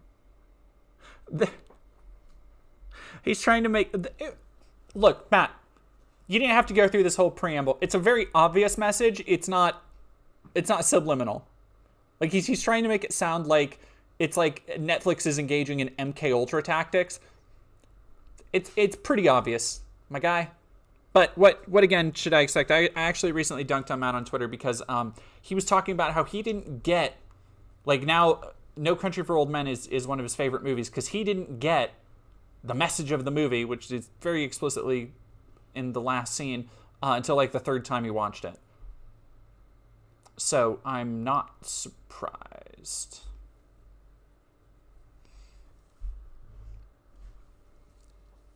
Sitting there, eyes glued to the screen, passively absorbing whatever images and sounds and ideas. Vivisection, thank you very much for following. And if your kid happened to be watching episode 8 of Cocomelon Lane, then he would passively absorb the idea that it's normal for boys to dress like girls and that there's nothing strange about a child having 2 dads. It's not an accident, by the way, that this scene happens in episode 8. Because Netflix, they're strategic about this sort of thing. Like any groomer, it wants to lure parents into a false sense of security. They see... Matt.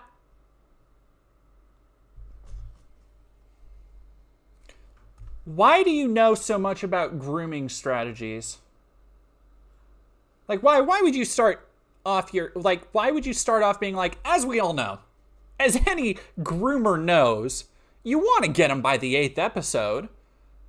I can't even imagine what he's going into from this, but, like... Why do you know that? I feel like this is a side effect of him needing to be the guy who knows about everything all the time, no matter what he's talking about. But you can just be like, I think this is like what groomers do. You don't have to have an authoritative knowledge of grooming tactics, Matt. Because it just makes people question why you do. You know? Like, oh, this is the bad place. We've entered it. So like parents will see the first couple episodes, everything looks pretty normal and harmless, not knowing that the gay dads and the cross-dressing kid is buried midway through the 8th episode. It's all very deliberate and very evil, and sadly very effective. Since Roe v. Wade was overturned, the left has lost their mind, making abortion their official sacrament. But the grassroots pro-life efforts, which are now more important than ever, are... If you ever want to know why Daily Wire videos are around 10 minutes, it's so that they can have a minute of ads with in the middle. attentive fathers. What? So here's the title of the article, just to give you an idea of where the writer's coming from. The title is The Fantasy of the Fun TV Dad. Yes, because a fun dad who loves his kids and likes spending time with them is a fantasy. I'm 100% sure that's not what they're saying, it but I certainly just is. don't We can care assume to- the personal experience of feminist New York Times writers, but I don't know if it's a fantasy in general.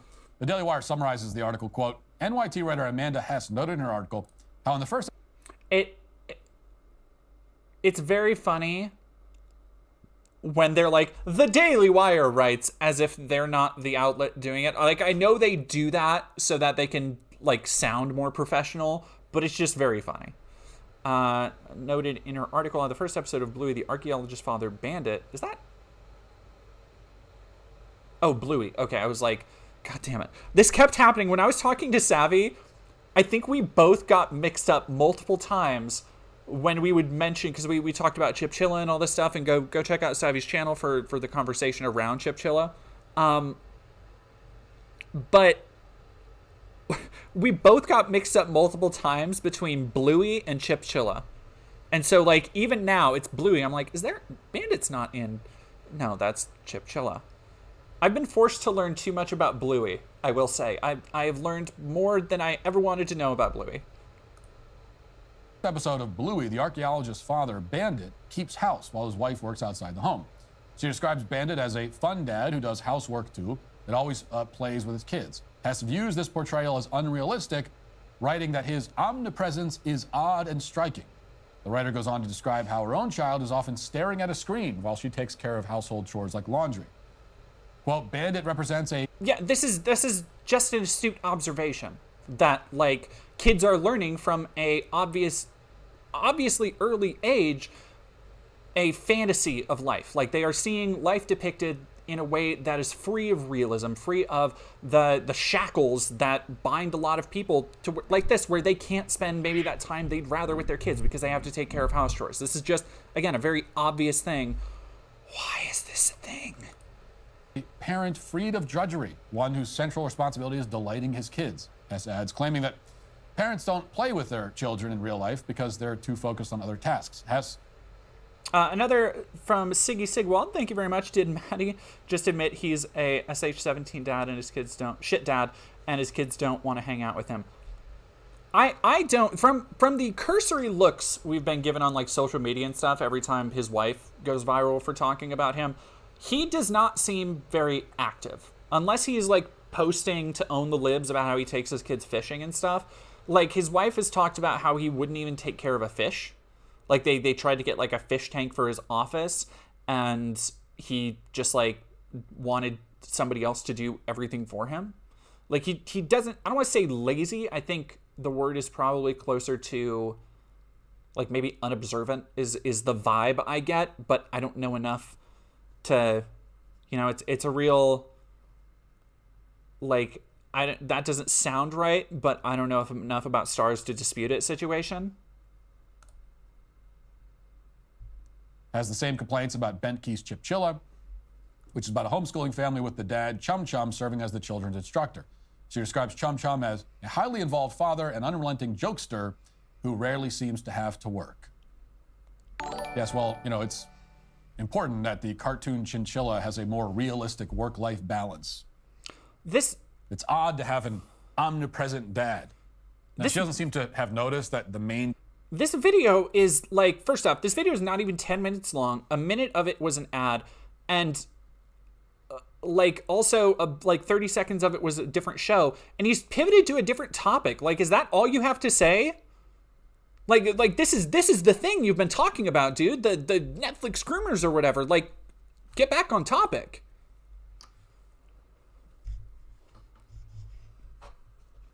Characters in cartoons generally tend to be omnipresent. Like, that's what makes them the main characters. Does Chip Chilla need to have an episode where the...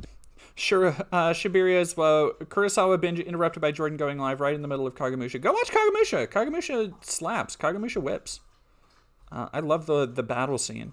And Omes, sorry, I need to do highlighted message because they don't show up on here for some reason. Honestly, I expect nothing less from the guy who said, I can talk about trans healthcare because I have a good brain. And yeah, because I have a brain and a soul is such a good, when you, oh man, that, I think it was in the Kentucky, was it? Yeah, I'm pretty sure it was Kentucky, or was it Tennessee? It might have been Tennessee. When they heard him out and he gave his testimony, when he said, what qualifies you to speak on matters of trans health care? And he was like, well, what qualifies me is that I have a brain and a soul, and you can hear like snickering from the crowd, and it's so good. It's great. Keffels, we're not talking about the Keffels thing. I'm not addressing the Keffels thing. It's done. I'm not addressing it. Yeah, this is not, he's getting off the topic that I want, but that's okay. There are other people talking about, okay. We have a choose your own adventure here between, ooh, okay, that's a good one. Huh. Okay, I want to see that one. I got this one from a viewer, so I'm gonna try and plug it in, see how it does.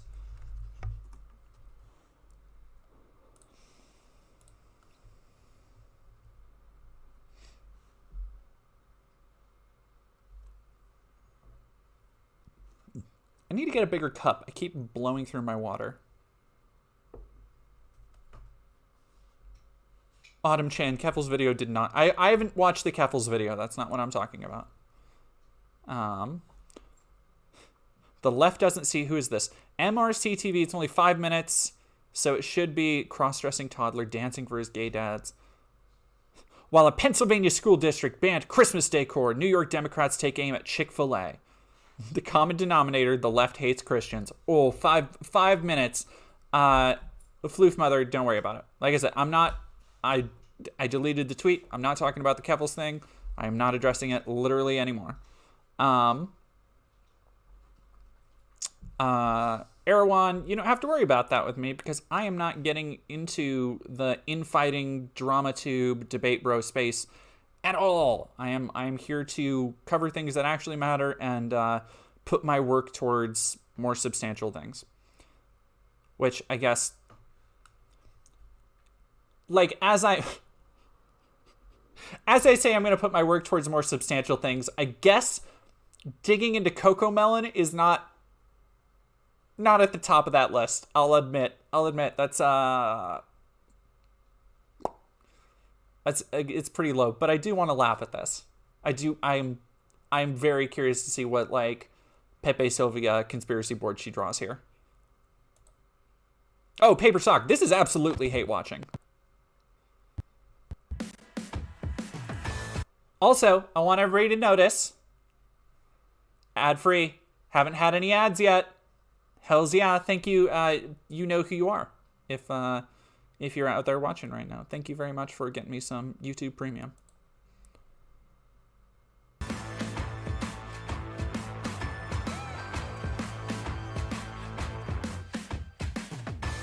Welcome back to the Brittany Hughes Show, everybody. So if you're a parent out there, or a grandparent, or if you have children in your life in general, particularly very small children, props to you.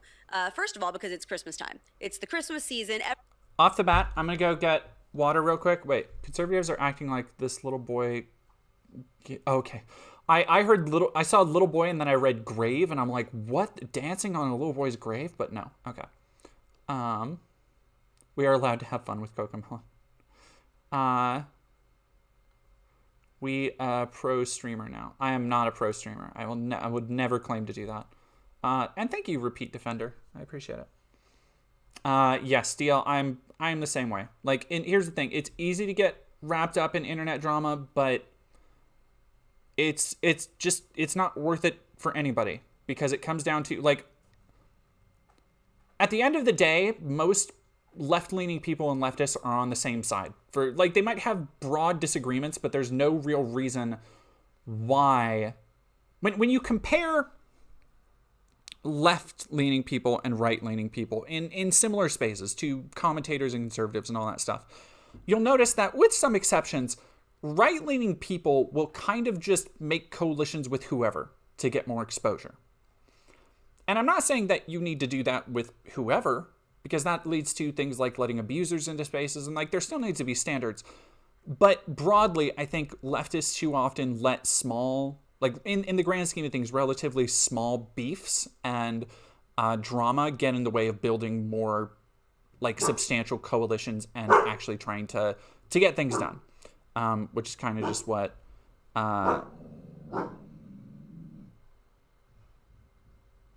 wait, dog, stop. Shush.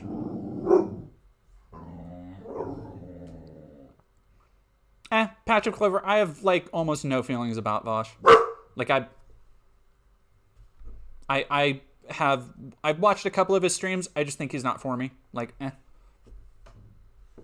Like, I've literally no opinions about Walsh except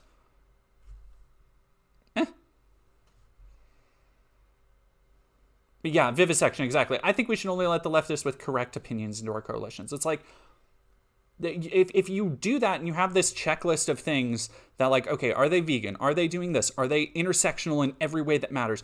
Like, first off, so many of those things are arbitrary and they're down to personal, like, tastes, but you're just making the possible movement and coalition and strength between that coalition smaller and smaller. Yes, we have a boofer for sure. Yeah, I'm of the opinion that like, teamwork makes the dream works. Mature Vorschtek. And that's more or less why I kind of don't want to talk about the capitalist thing, is that, like, I honestly, I just don't, like, it's not worth it. I don't care that much. I was kind of stewing over an idea of, like, do I want to talk about, like, the thing happening with Zan and Keffels and all that stuff? And it's like, no, I would rather, even if this isn't substantial content and this is more of like an end of year fun stream where we can point and laugh at conservative neuroses, I would rather do that and cover these things and talk about these broader issues and engage with, like, wider political talking points than just covering drama that doesn't really concern me. And in the end, and I'm gonna go get. I'll be right back. I'm gonna go get some water. My dog brought me her bone. Here you go. Here you go. Oh, go get it.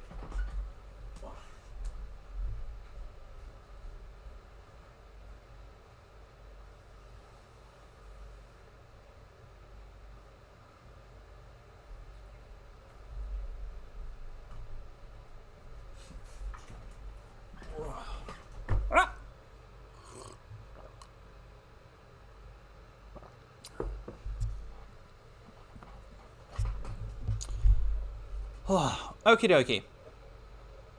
Tell Biden better things to say.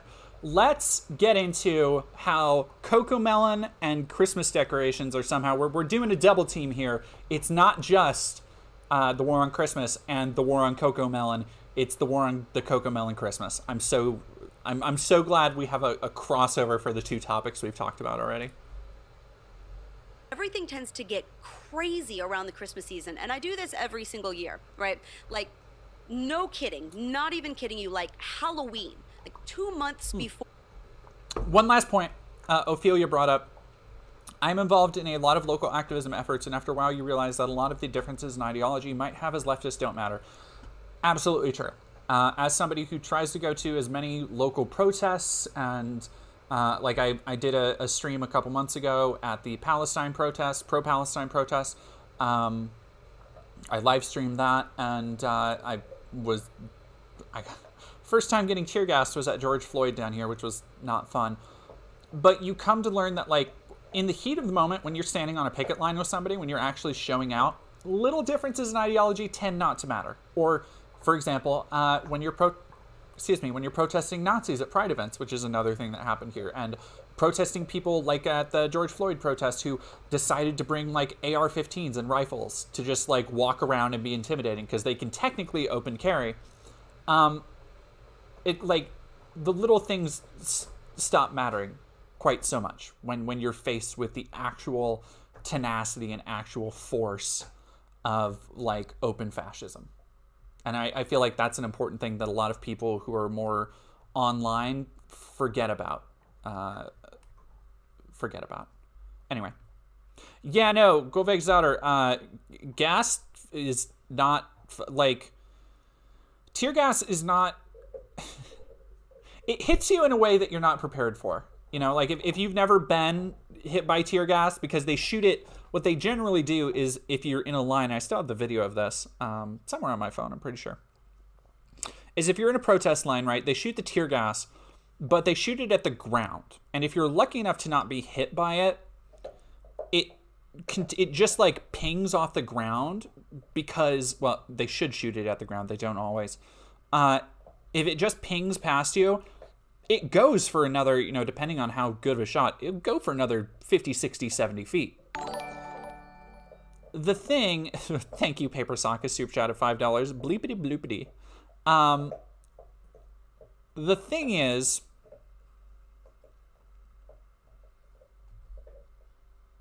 yeah, Floof Mother, to be fair, when you go to a protest, most of the people that have these little disagreements, people who are tankies or reactionary don't show up to help. That's true. But like a lot of the times, here's the thing: I've walked side by side with tankies and like a little bit more radical like Marxists who are part of the organizing effort. And every time I go to a protest, I bring my backpack. I have a backpack specifically in the closet that has like med kits and gloves for handling things like tear gas canisters, which is not like a big concern here. That happened one time, but the thing about tear gas is they shoot it past you in a line and it keeps going. So you have to run through, but as it's pinging, the stream of smoke is coming out and is starting to dissipate in the air. So you have to run through the smoke. Like you think, oh, okay, they missed me. Like I'll be able to like maybe go around. Nah, nope. Like as soon as that stuff gets within range of you, it is in your eyes. It is in your face. Yeah, I did not, Omace. I had no safety goggles. I had no, I think I had like a scarf. But no, I'm trying to think of the pictures I had. I had no safety goggles. I was wearing all like black block, but it was, yeah, like I it's one of those things you only need to feel once, and then you can kind of just like feel it again. Because it's stinging and immediate, and everybody was passing out, like just like literally throwing. Thankfully, some of the more experienced members came. Thank you so much, Veggie Tanuki, tipping $10. Thank you for focusing on things that matter. I try. I do my best. It like when it gets in your eyes, it's literally just a crowd of people. If people came prepared, passing out and throwing around gallons of water, and just people going like splashing it on their eyes. Okay, pass it to this person, splash it, pass it to this person. I don't know if it wasn't like a powder. I'm sure there is more of a powder one, but the one that they used on us was more of like a gas.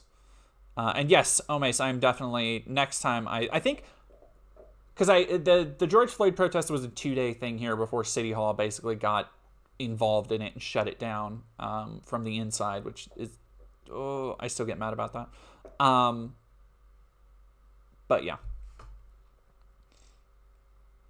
Yeah, Miley V, here in Texas, the goons who show up to intimidate protesters are so organized. It's scary. Like one time a few years ago, we had a guy riding around in the back of a pickup with a scoped rifle just circling around about surrounding the courthouse where we were at. It makes you forget your differences from the other protesters. Absolutely. Yeah, no, we've had, and they like to do that shit. They circle in trucks and they have their little like, you can always tell the trucks too because there's like 3%er stickers and like Patriot flag. Like you can tell.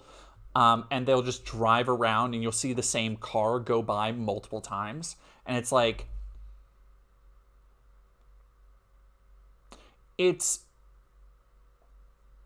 because we live in America, you have to be paranoid. Like, it's something I would like to not be paranoid about. I would like to be like, oh, you know, it's just nothing. Like, they at worst, they would get out and start a brawl, is what I'd like to think in a different country. But because we're in America, you are constantly in a, like, fight or flight, worst case scenario state of mind at a protest where, again, you have a medic bag. You want to make sure you know your ins and outs. You are keeping eyes on people who are looking shady on the outside of events.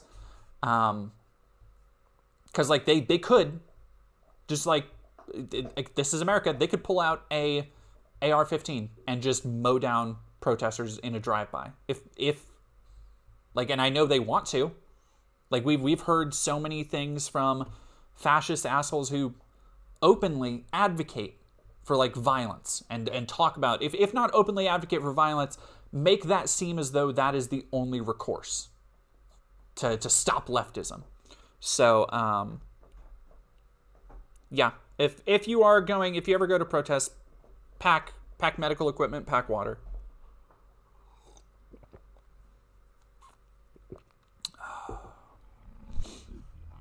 And thank you, Bailey Jimmy, 1991. Wow, this got off on a tangent.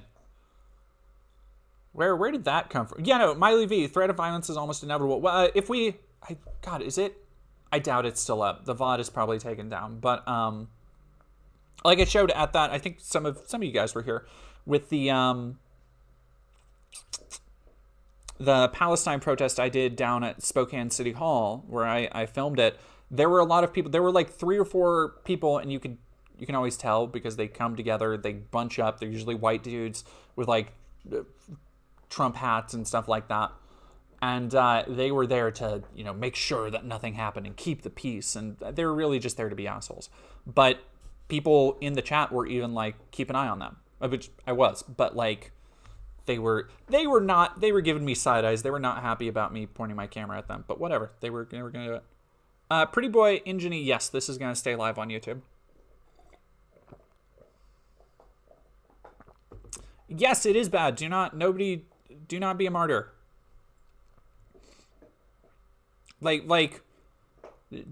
Nobody should ever go into something wanting to be a martyr.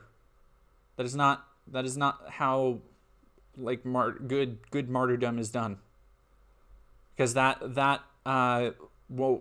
like, going in with the mindset of I'm going to get hurt or I'm going to sacrifice myself, I feel only leads to somebody looking for an opportunity to do that. Like, we need everybody as alive as possible. Anyway, let's get back to, yeah, Miley V, exactly. That's why organizing is so important. That's why connecting with others and making sure you have escape plans, making sure you have, like, know where all the medical supplies are, like, that's why it's so important. Let's get into something a little bit more fun, I guess. We'll see. I don't think it'll be more fun, and Judge Grinch, thank you for making it.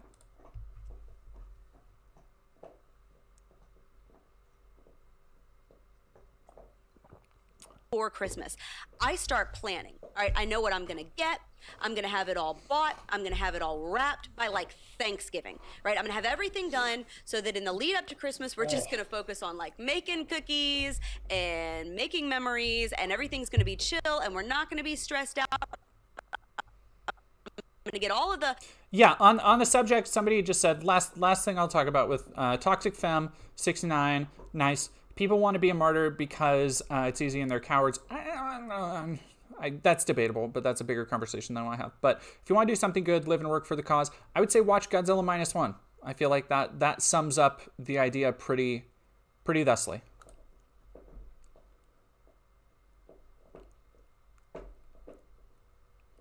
All of the mad crazy stuff. I'm going to avoid the crowds. I'm going to avoid the holiday rush and all the last minute stuff. And we're going to have a nice, calm Christmas. And every single year I do this, and I get off to a fantastic start. and then life happens. Yenza, why does her face look And like she's sucking a lemon? The daily grind happens, that's and just there's school stuff, conservative and there's home faces. stuff, and there's unexpected stuff, and next thing you know, it's like the week before Christmas. We're a minute into this 5-minute video, and we still haven't gotten into the... Good God. We have 3 big topics to talk about. What are you talking about? And I've got 1,000,001 things to do, and not everything is finished yet, and it becomes a mad, crazy dash no matter what. No matter how I try to keep it simple, it just seems to be the way of it. I feel like our family, and I know a lot of you guys feel this way too, whether you're a parent or a grandparent or you have kids in your life that you're trying to raise right, and it just feels like our families are under a constant assault. You could have just started with that. From all of the junk that is swimming around in the cesspool of our culture. And I talk to people, I talk to my parents, I talk to my grandparents, I talk to people that have already walked this road, and I feel like every generation feels like they've had it the worst, right? Every generation feels like they're battling something culturally that wasn't there before. Like things have gotten darker, things have gotten heavier, and that is true, right? Evil has always existed. Yeah, pretty boy, this is gonna stay up on YouTube. Dark. What? Dark and good and evil and right and wrong, and every generation of parents has had to fight that.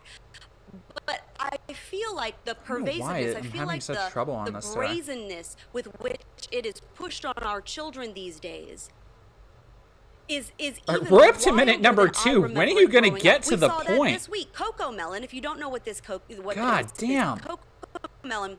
is a wildly popular kids channel. It's geared for kids ages 2 and older, so we're not even talking about preschoolers at this point. We're talking about toddlers, right? And quite frankly, a lot of parents turn on this stuff for kids that are even younger than 2. Why? Alright, I'm gonna do a thing real quick. I'm gonna see if I can free up some. Thank you, Patrick Dune. Do I get discounts for being a Christmas war vet? It depends. Not at Hobby Lobby for sure. I'm gonna... Okay, that might be what's clogging me up right now. We're gonna end some tasks.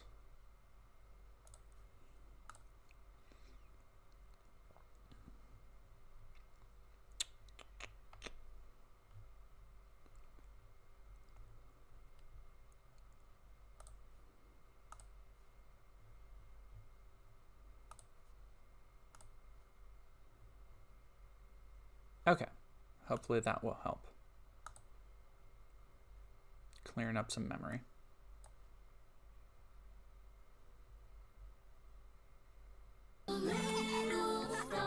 So it's kind of a a little animated, kind of cartoonish. It's a little sing-song type children's entertainment show. And so this week there's a new video. Cocomelon's turning the kids gay. And this one aims to tackle the idea of being unique, of doing things that make you, you. And amid the myriad ways that you could teach this to a young child, all of the different storylines... Parents are having babies watch Cocomelon? Because that's how you get commie babies. This video on Cocomelon shows a little boy, again, a toddler here, since that's the age group that this is geared toward, dressing himself in a tutu and a princess crown and dancing in front of his 2 gay dads. So the entire premise of this video is that this little kid's 2 dads are standing there and they're encouraging him to bust a move, right? They're encouraging him to break out his dance moves and show him what he's got. And here's this little boy, the video shows he's confused. He at first he picks up some sort of boyish clothes, but that doesn't feel quite right. And so next thing you know, he puts on a little tutu skirt and a princess crown and starts dancing around while his 2 gay dads praise him for being himself. And that sparked some controversy this week. Oh, that's like the first bit of genuine emotion I think she's shown this whole thing. Like, she got like so viscerally angry at the idea of a kid just being himself. That is, I feel like that's a little telling.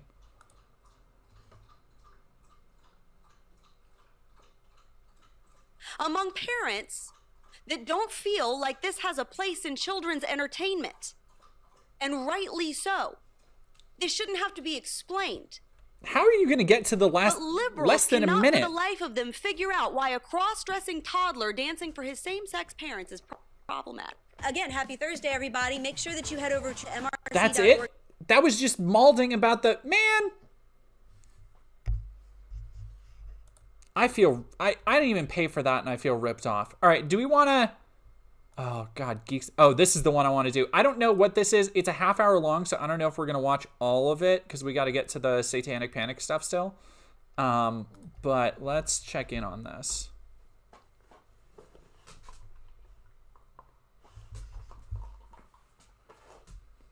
I scrolled through this because I had no idea what it could be.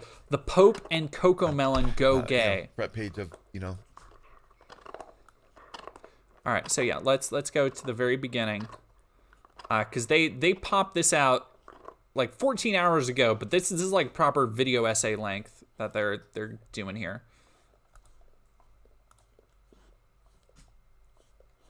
Yeah, it was literally just like a recap. That was a terrible video.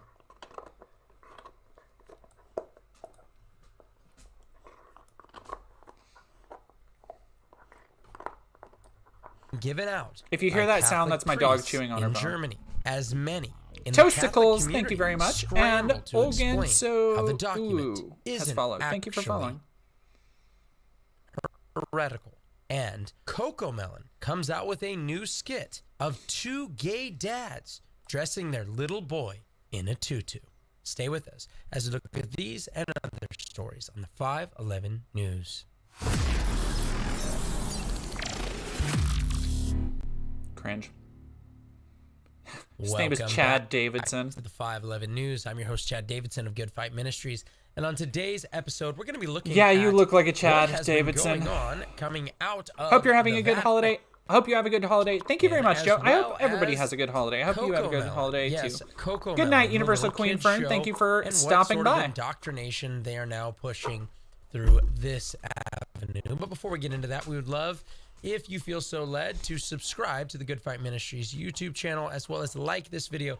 And if you are listening via podcast, make sure to leave a 5-star review. We want to thank so many of you for becoming Thank you very subscribers, much. Sean, as for we $20, just stop putting recently chemicals in the water that turns the freaking 200,000 Cocomelon guy. subscribers Thank you very much, on Sean. this channel. What an absolute blessing to have that many people subscribing and wanting to see the videos on here, and hopefully they will continue to be a blessing to you as we look through what's going on in the culture. All right, so troubling bring document captive issued by the to Vatican. The obedience of Christ, and share the gospel with those listeners who may not yet know the Lord Jesus Christ just yet. So, with all right, let's get into the. I'm gonna skip the other stuff. And before I bring Pastor yeah, no, Joe his on, set looks like a weird corner of a Mos Eisley cantina. Like it looks like a forgotten brother of like a IGN set. Hope you have a good holiday. Oh yes, Joe, you already said that. Thank you very much. How many partner? Patch of Clover. How many partners do I have? 2 technically, 2. But I have. I mean, like I have people I like talk to in like a sweet way. Like a kind of like, I guess you would call it like a situationship. I don't know. But I have 2 partners I see and then I'm celebrating Christmas with. To the other part of this, because it is interconnected in some ways. And I want you to understand this, because if you walk into a restaurant, just do this. Let's say you walk into a restaurant with your family and you see some kids with some iPads or some screens out. I'm going to argue that many of those screens that might be out, one, I don't think they should be, but that's for a whole nother. Again, very weird behavior just to be like, hey, if you go into any place, make sure you're looking over a children's shoulder, a child's shoulder. Make sure you're looking over children's shoulders to make sure to know what they're watching. I bet I've done it. I've gone into places and just invaded the space of children to see what they're watching on their tablets. Like, it's so weird. It's just so weird. Can you be normal about your bad opinions on things?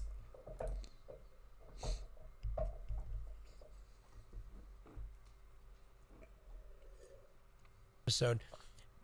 But if you look at those iPads, there's probably going to be Cocomelon on it, sadly enough. Thank you, Tiger Jones, and for following. It is the most redundant nonsense to just get kids away from actually interacting and talking with their children. No or argument with their here. parents, I refuse to defend Cocomelon. And then when we look at that, what we see over and over again, collecting partners like chaos. At least there's a mother and a father.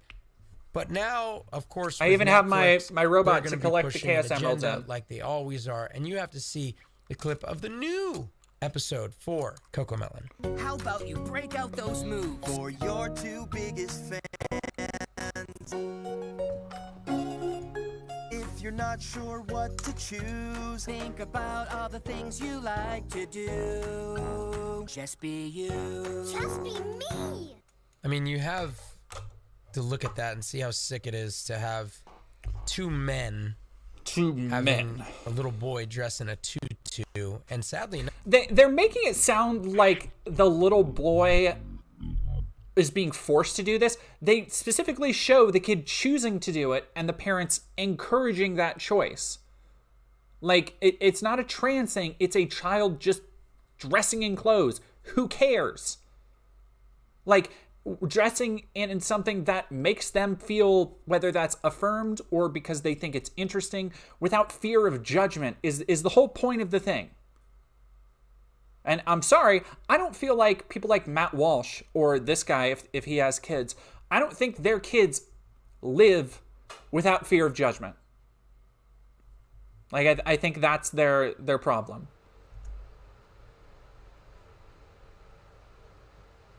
This comes right after the time where a lot of people are wondering about what's going on. Obviously, you had Dave Rubin there adopting twin boys. You had Shane Dawson recently bragging about adopting boys, and you have a lot of homosexual men adopting little boys. And then you have a little kids show at the same time coming out. You have to wonder what's going on. 2 examples of men who adopted boys. Would you say that if they were straight men? No. I mean, like, I know it's... I know you wouldn't. But would you say that if they were girls that they had adopted? Like, kids need to be adopted. Like, what? I don't care. Aw, thank you, Mikey Masters. Yeah, no, I know exactly what he's implying their there. Little boy in a tutu. I mean, this is sick stuff, guys. And to think, oh, well, you know, I don't even know what Cocomelon is. 169 million, that's with an M, subscribers. Fuck. Oh, okay, that's a lot of subscribers. How about the fact that they have multiple videos on YouTube, Cocomelon's YouTube channel, with over 5 billion, with a B, not an M, billion views. I mean, the impact. And you... I'm honestly surprised. Baby Shark was like number 5 there. I'm honestly surprised at that. Baby Shark, God damn it. You have this, of course, pushing it on little children, going gay, be what you want to be, you know, just do whatever's in your heart, all this nonsense. And, you know, Joe, I'm going to bring you back on for this one. We're going to bring on Pastor Joe, because when I see this, I love these guys. Stuff, you see the Catholic Church, you see, obviously, with Pope Francis, all of this stuff. Where'd this guy come from? It is just a full frontal attack on how God has created. Patch of Clover, with the rise of polyamorous relationships, do you think we'll see more conservatives complaining about kids with more than 2 parents? Maybe. I feel like polyamory is still in a... It's still in a phase of wider social, like, engagement recognition, where a lot of polyam people, or people who say they're polyamorous, it is not as widespread as I think a lot of people think it is, at least in a healthy and understanding way where all parties are involved and all parties are accepting and are in it for the same reasons. Like, I think there's, like... It still has a ways to go before it's as mainstream as a lot of other things, is I think what I'm trying to say there. and when it becomes more mainstream, I'm sure, like when celebrities start to openly advocate polyamory in a way that is kind of different than what like Will Smith and I know they had like an open relationship.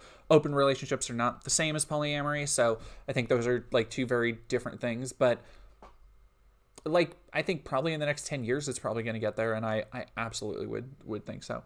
Daedric Prince of Memes, hi, I appreciate your work. You're brave, but it sucks we need to be brave just to be ourselves these days. Sure would like to be something else for a while. I completely understand that. That is another thing that my Spider-Man essay kind of taps on, so make sure you check it out tomorrow. Tilda Swinton is Polly? Interesting. Very interesting. Based. It does, and it is a heart. Oh, sorry. $2 from Mighty Mulatto. Isn't illegal cohabitation still a thing? I think that depends on kind of where you are. I can't imagine anybody actually enforcing that. Unless it's like it.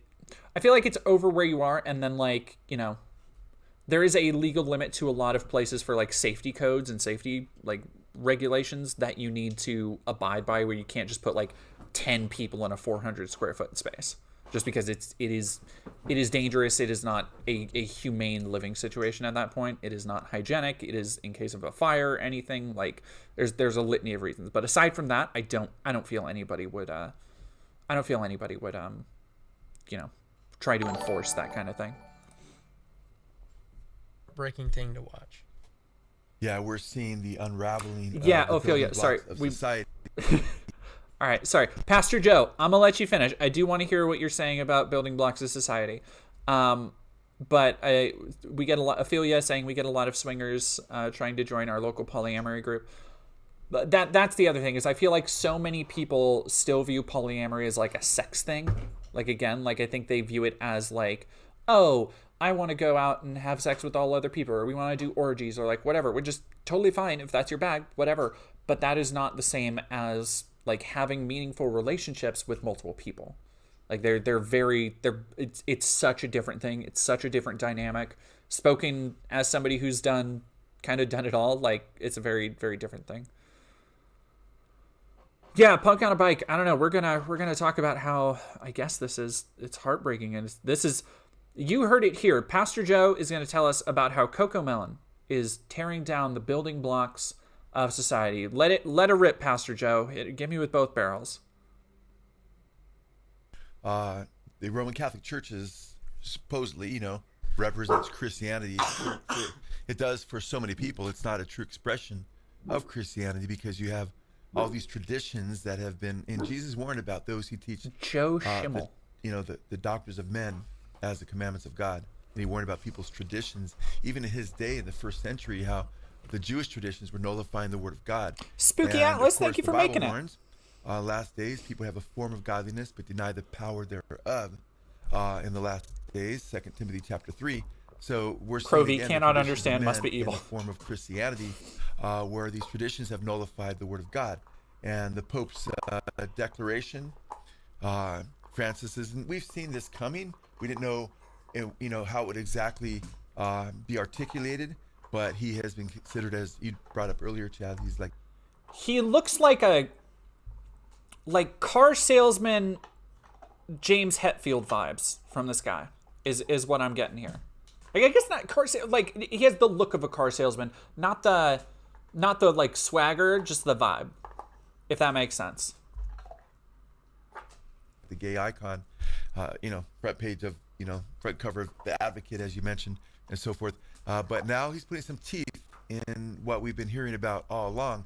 And now you have many priests running out there that are liberal, and now they're like, wow, we've got permission from the Pope to bless these gay relationships. And this is considered the face of Christianity by so many people. And what's amazing about this is you can bless all these. I mean, Chad, as a pastor, if a gay couple came into the fellowship, James, if they kept Dave in the and band, asked me, hey, we want to get married, will you marry us? if they kept Dave in the band, James wouldn't have made it through rehab, I feel. Shawnee P, thank you very much for another super chat. Can't wait for the hogs to freak out about polyams. Oh, it's like definitely coming. It's definitely coming. This guy, I feel like we've gone back to the Michael Knowlesification of the stream. Yeah, MLM group, Dr. Robotnik, for sure. Big MLM vibes. Well, right immediately I would, have compassion on them. Feel like, man, these guys don't even know the Lord. Obviously, they don't know what marriage even is, and I would be open to sitting down with them to explain the scriptures to them. I want to hear about how dangerous this all is. Oh, purity ring, Dad. That's the darkest thing somebody said on the stream so far. It's really interesting, and I've seen this shared Based, from Levi Protestants Tucker. and Christians. There was a Catholic priest recently, and he's like, man, this generation, everyone's just going to heaven. And he said, where does it say that in the Bible? And I'm like, this is exactly right. We have to go back to the Bible. Amen. And when I'm reading this document, the entire time I'm thinking, this is the same rebuke. I could just picture Paul writing when reading 1 Corinthians. God damn it. Oh, it always got... If American evangelicals, if you force them to argue for their religion, for anything that they want to, rule over people using the Bible, and you added the stipulation that they could not do anything that Paul wrote, they would simply give up because they wouldn't have a leg to stand on. It always comes back to Paul, not Jesus, not Moses or Noah or any of the other big hitters. It's always Paul. God damn. Yeah, Marquise de Sade, they absolutely love Paul more than Jesus. Chapter 5 specifically, but you're dealing, 1 Corinthians as a whole, you're dealing with the man sleeping with his father's wife, and he's like, well, you're accepting this. Oh, yeah, well, they're coming. They're not being... This is just an irregular relationship that they have here, right?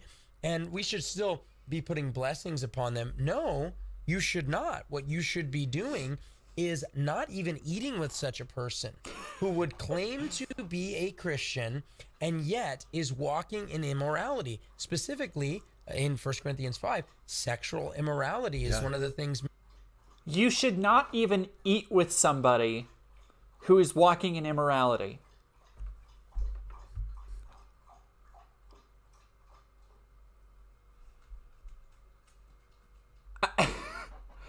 It writes itself. What Jesus, famous for not eating with people who walk in sexual immorality. Famous for not engaging with people who were unclean or diseased or seen as less than in society. That was Christ. These people, it's such a self-report how much they don't actually pay attention to Christ. The teachings of Christ actually in the Bible. Which is why they always have to go to Paul, because Paul was always giving out life lessons and things you need to live by, and here's what you need to do. Whereas Jesus was much more empathetic and understanding and open. And so you have a situation where rather than the rebuke, and here's the sad part. Floof Mother, I remember. 1 Corinthians 5 comes right before 1 Corinthians 6. 1 Corinthians 5 tells us not to eat with them. That is how numbers work. Good job. God's grace, in the same way that Matthew chapter 18 is God's grace in that excommunication of sending them out and treating them as a non-believer so that they are not recognized as a believer while they are on their way to hell. This is the saddest thing to me to watch. And 1 Corinthians 6 is the... Okay, these guys are putting me to sleep. I think we get the point. Cocomelon is bad. Let's see, what else we got? We got... So many of you may have seen this. We've talked about Cocomelon. It's been a good stream so far. We've talked about Cocomelon. We've talked about a little bit about religion, the war on Christmas. But I feel like we haven't gotten to yet. And I wanted to talk about this last week, but oh, Terramag, thank you very much for subbing with Prime. And Standard Limbo, thank you for 100 biddies. Hi, Dad. I recently started getting your videos recommended on YouTube, and I just wanted to drop in and say thanks for the content. Thank you very much for watching. I always appreciate that. I appreciate it so much. I've been meaning to cover the Satanic Panic thing, and I'm probably going to do another... It'll probably go a little bit into my Satanic Temple video, but I will probably do another stream talking about like the history of the Satanic Panic and why it's so dumb that it's back for some reason. But right now I wanted to go through, and I'm actually going to go put this on a charger real quick because my tablet's going to die. I'll be right back.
Okay. What was I saying? Yes. Oh, Timequake. What the hell is going?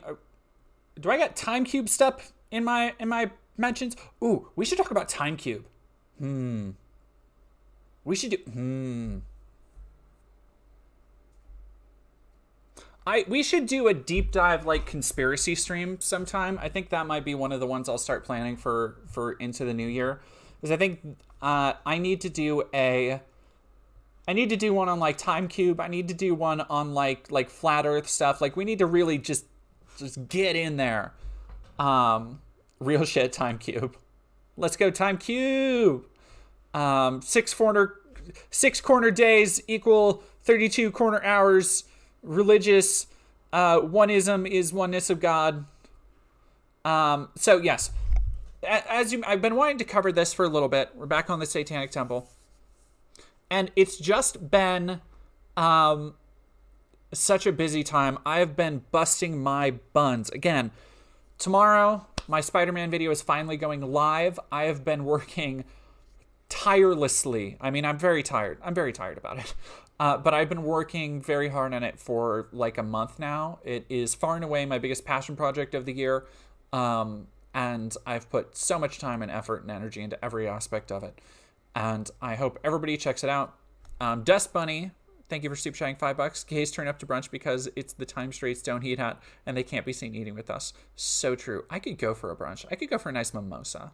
Here's the thing. When I do a really big, like when I finish up a really big, like project or episode, I always like treat myself a little bit. And so I'm in a very like treat myself mood lately. Anyway, to say that is the reason Patch of Clover, the Spider-Man video is going to be an hour and a half. It's an hour 33. But yeah, tomorrow at, I want to say 10, but I might make it 11. I think I'll do 10 because I'm impatient. Yeah, tomorrow at 10 will probably be when it comes out. So just stay tuned. And thank you, Sean.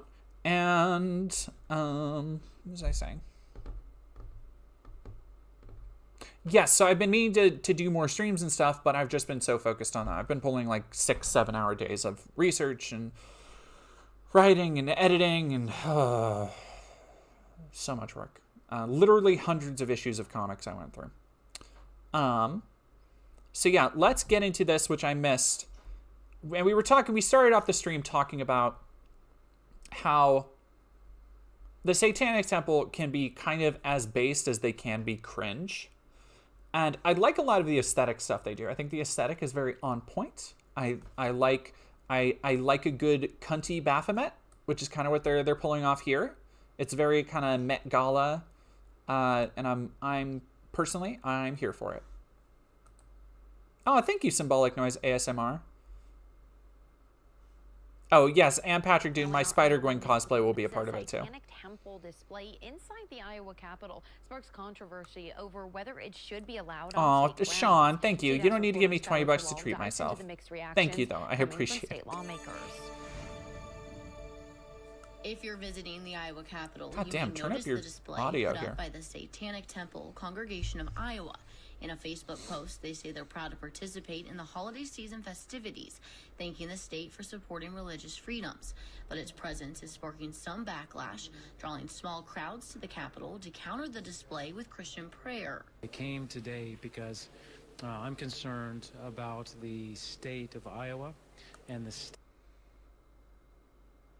state of Iowa before God, because what we have now is an idol, a satanic idol in our state capital. Thank you again, And Sean, for according that. to the scripture in Leviticus, that's not allowed by the scripture. God doesn't allow that. Eastern Iowa lawmaker Brad Sherman is calling. Okay, here's the thing, and this is a talking point. We'll get to this because I have a Matt Walsh reaction from this. Is so many actual, like, fascists and, like Michael Knowles apparently has also been talking about this, have been saying that, like, okay, well, there is no moral reason. Like they're trying to supersede freedom of religion here by saying there's no reason why anybody should ever have an altar of Satan, because Satan is inherently evil. Because, again, they don't see it as like a political statement. They see it as like an actual moral argument, because they think the devil is not just real and literal, but is the embodiment of evil if he was real and literal, which is, oh, they hate speech. They hate speech. They hate free speech. They love hate speech. Hate free speech. Marquise de Sade, Iowa, banning trans girls getting gender affirming care, no problem. Satanic statue, big problem. Yeah.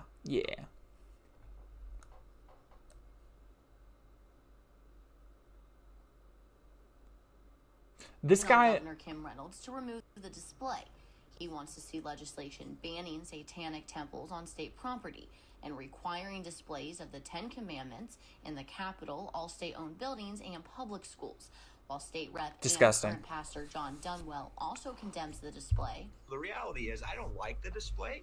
It's not something I support. I actually believe it represents something evil. But he doesn't believe the Iowa government should be dictating which religions are acceptable. As a representative who believes in the Constitution, Based. I don't exactly. want government be the And that is a very sharp bow tie, if I may what say is so. an appropriate religious expression and what is not appropriate.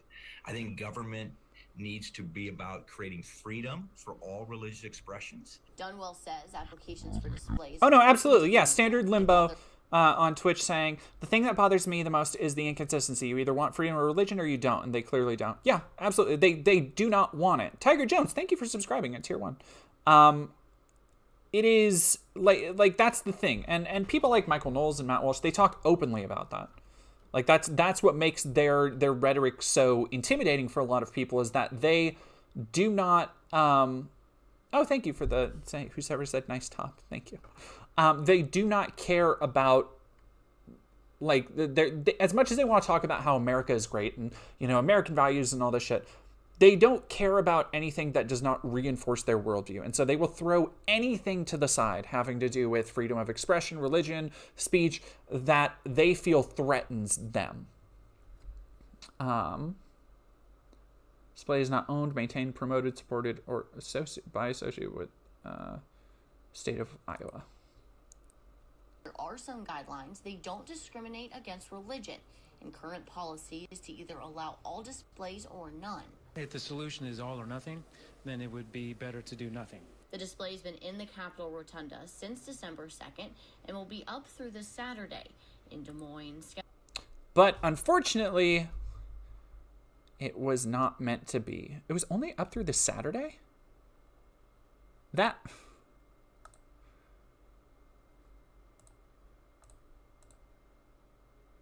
Huh. Okay, so I guess we've got two. Oh my goodness, who's giving me stuff? Ah.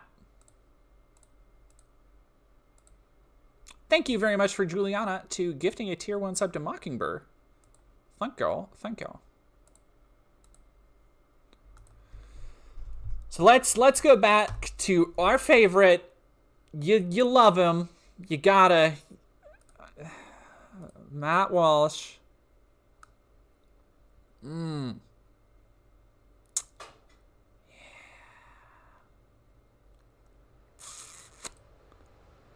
Matt Walsh.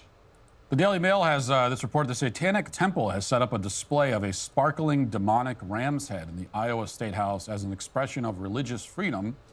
Based alongside more traditional menorahs and Christmas trees, the group has erected an altar topped with candles, a large banner, and a ram figure with skull covered in mirrors, a red cloak, and a wreath.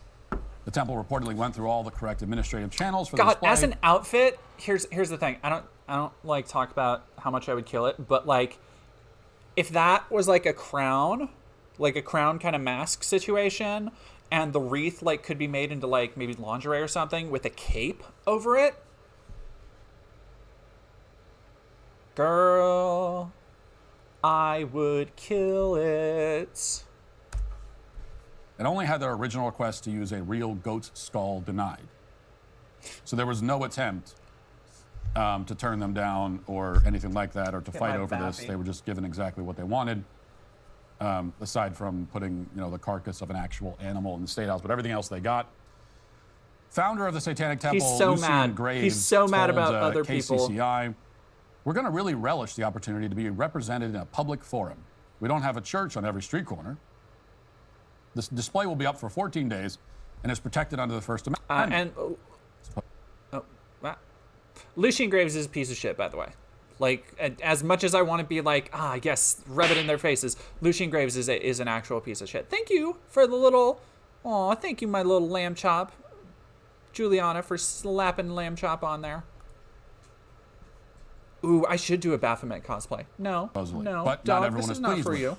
Iowa resident Shelley Flockhart is extremely concerned, organized a group prayer near the display on Wednesday. She told KCCI, I hope that people realize spiritual warfare is real, but there are evil satanic forces that are trying to infiltrate our state.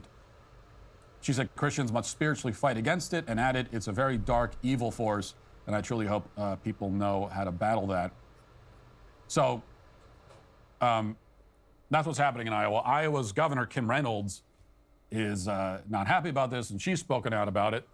Let's watch. Governor Kim Reynolds is denouncing a satanic holiday display at the State House. The Iowa Atheist and Free Thinkers Group and the Satanic Temple set up the display. Did you not turn off the room noise? All religions Come on now. should be represented in a public forum. I know, Jerry Sanders. I got this from Emma Thorne. I actually have, I didn't put him back up because I moved him out for my Spider-Man video. As you can see, I have all my Spider-Man stuff behind me. And I need to reorganize because I have like 3 stuffed Baphomets, 3 entirely different stuffed Baphomets. One of them is from Sean, by the way. Thank you very much for that. And so I have like this weird little stuffed Baffy collection now because this was one that was from Emma Thorne, the YouTuber, who go check out her stuff if you haven't. She does wonderful stuff and also tackles a lot of like Christian fanaticism and stuff head on. So. But yes, I was talking to a partner about this yesterday, and I was like, I would have swore I bought that plushie from Emma Thorne because it was a limited time thing, and I love my little Baffies. And like yesterday, I was like, I guess I didn't because I figured it would show up by now, and then it showed up literally today. And him, so cute. He is so adorable. I love him. I love the little horns. What a cutie. In a statement this morning, and thanks everybody for the goat emotes in the chat. Objectionable. She says the best way to respond is to pray over the Capitol and to recognize the nativity scene on a display there. Persephone, it might still be on the way. I think there are other ways to respond. We'll get to that in a second. Yesterday, in a, sort of an interesting detail here, during a town hall, Ron DeSantis was asked about this, and he said that some of this traces back to the Trump administration. Thank you, Shulk, for subscribing with Prime. Shulk90, I appreciate it. It's interesting. I heard this, and then I was like, well, how did it get there? Is that even a religion? And lo and behold, the Trump administration gave them approval to be under the IRS as a religion. So that gave them the legal ability to potentially do it. Thank so you, everybody, for popping off with the go to mode in chat. Analyzed it, but it very well may be because of that ruling under Donald Trump that they may have had a legal leg to stand on. My view would be that's not a religion that the founding fathers were trying to create. I am so sorry for you, punk on a IRS ruling. I was really surprised to see. Thank that they you, did Foxy Cytharia. Okay, obviously he's mad. Like, Matt Walsh rarely ever gives any kind of emotion. And thank you, Foxy Cytharia, for subscribing at tier 1. Goodness gracious, thank you all. But he's already, you can see he's like, oh, that's so much emotion from him. This is uncommon. This is a disgrace. I mean, obviously, it should not be allowed. You simply don't allow Satanists to set up a satanic altar inside your state capitol. But they did. They did, Matt. They did.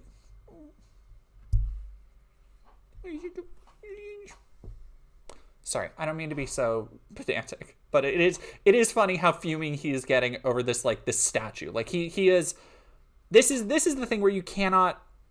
As much as Matt Walsh and people like him like to be like, oh, logic and reason, you can't actually logic and reason debate bro them through this stuff because they sincerely believe that an inanimate statue, they believe wholeheartedly that it is a sign of cultural decay.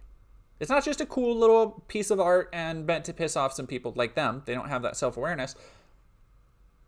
They cannot let themselves not be bothered by it because to them they need to prove how righteous they are.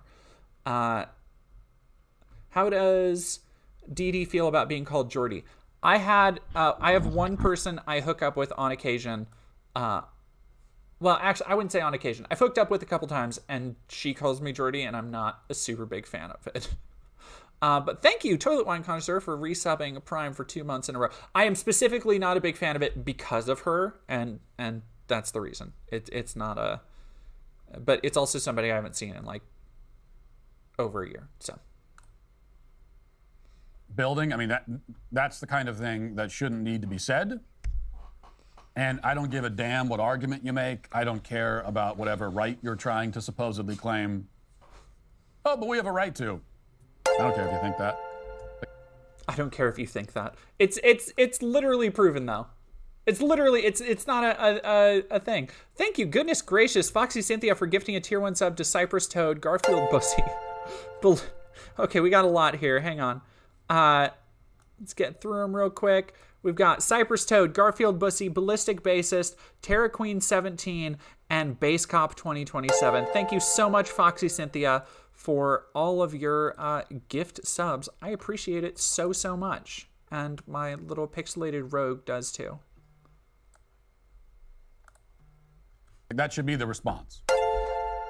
When they go through the administrative channels and say, we have a right to do this. I don't care what you think your rights are. It's not happening. You just don't do it. And let them take you to court. Take it all the way to the Supreme Court. But you don't just do it. You don't just do it without putting up a fight. And that's what happened here. There was no fight. The only fight was, okay, you can't put an actual goat skull, but everything else is fine. I know, Garfield Bussy did make me laugh. Garfield Bussy did make me laugh. Consider a few things here, a few points. No, yeah, somebody who just said that. Violet, TST's whole thing is literally trolling evangelicals. Yeah, how do you keep falling for it is the thing. You know, because like I would say, grow up, get over it. Like it's completely inconsequential. They are doing it. It's like the thing when you learn in it was a lesson I feel like I learned in grade school, where if somebody in your class, like you have beef with a kid and they keep doing something that's bugging you, whether it's poking you or like you tell them to stop and they don't stop and you get in a fight or something over it. And what does the teacher always say? And it might not quite click at the time because you're like, well, that doesn't make sense to me. But the teacher will say at some point, why are you letting it bother you? Like, you know he's just doing it. In this case, the Satanic Temple, you know they're just doing it to bother you. Like, it sincerely, if it didn't bother you, the Satanic Temple wouldn't exist, honestly. As a like political force, as a organized movement. But the fact that you let it bother you so much is why these things keep happening. You are the catalyst, Matt. People like you being like, I don't care. You can't allow Satan in here. It's like, you're the one inspiring this to happen, buddy. Patrick Dune, thank you for super chatting $2. He hates satanic statues but likes Confederates. Oh yeah, no, he'll defend the Confederate statues because those cheap pieces of poorly made shit are part of America's history, even though they were put up like 100 years after the Confederates lost. Okay, buddy. In no particular order. First, it should go without saying what Ron DeSantis said there is correct. Obviously, the founding fathers would have never tolerated this. They obviously never intended to give Satanists. So here's an interesting thing. When we're talking about like freedom of religion, they're not going to apply this like retroactive doctrine to other things. For example, assault weapon bans. Like, do you think when the founding fathers made Declaration of Independence, Bill of Rights, talked about the Second Amendment, well-regulated militia, when you think they were drawing all that up, what was in their head? Was it in their head that anybody should be able to own a weapon of death that can shoot 30 bullets in under a minute? Or was it in their head that they had just gotten through a phase where British troops were constantly knocking down their doors, taking over their property and lands, and they wanted to make sure people could stand up against that kind of tyrannical force? They won't apply this same logic to anything else because immediately those arguments would break down. And they know that. But it's still very funny to think like, okay, well, religion and how that's represented has changed with the times. But the rights don't apply to that. They apply to this other thing. Interesting. Also, yeah, like shit changes. Like we banned slavery too. They didn't put that in the Bill of Rights. Like that wasn't an amendment. We added that. Stuff changes over time. Congratulations, Matt, on learning about the linear flow of history. Toast Alchemist, thank you for following. Anonymous has gifted a tier 1 sub to Offbeat Zarkian. Thank you very much. And Josh Hughes, thank you for subscribing over on YouTube. The right to set up satanic temples inside government buildings. And anyone who tells you otherwise is a moron or a liar or both. Probably both. Not only would they not have tolerated this, but they would have arrested anyone who even attempted to do so. Again, like he's going to harp, I can tell. Look, as somebody who's watched more Matt Walsh than most Matt Walsh fans, he's going to be going on this for a minute, so I'm just going to say those bitches are dead. They dead. Like, okay, they wouldn't have allowed it. They're not here, Matt. They're not making the rules anymore, buddy.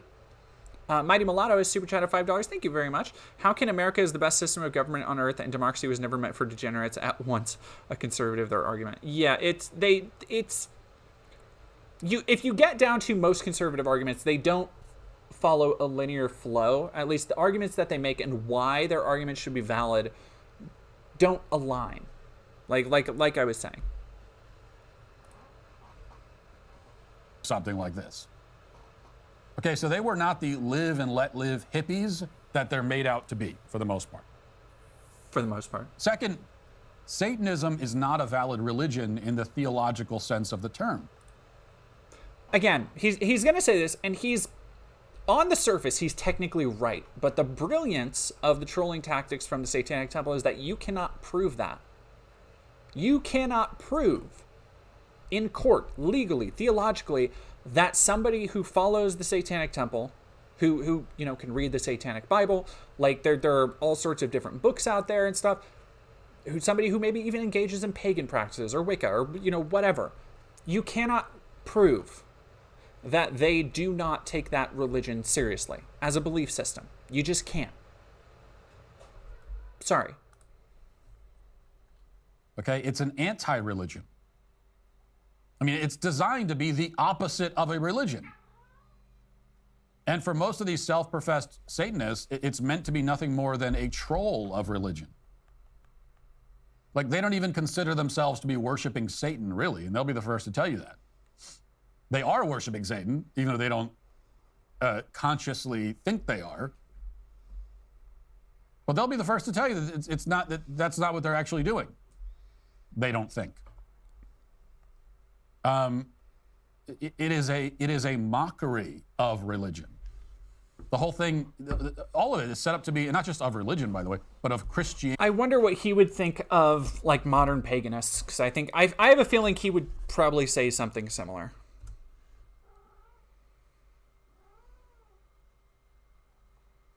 Christianity specifically. The whole thing is set up to be the kind of the inverse of Christianity. It is a parody, a mockery of Christianity. Okay, so Satanism is not like some other world religion. It's not like... No, that's actually a really good point. Marquise Desaad, they keep saying LGBTQ. No, he has multiple times talked about both leftism and like the trans movement as a cult and as a real religion. Like... So to him, that can literally, Mr. Definitions over here, that can literally be defined as a religion for this, that, and the other. But something that is actually organized as a religion and a belief system can't, which I find interesting. Interesting, to say the least. Hinduism or something. Satanism is a mockery of Christianity specifically. It is not a valid religion unto itself. I mean, is that not... And third, it's interesting that atheists are behind this. Atheist groups are the ones who have pushed this. And atheists are on extremely shaky ground here, really non-existent ground.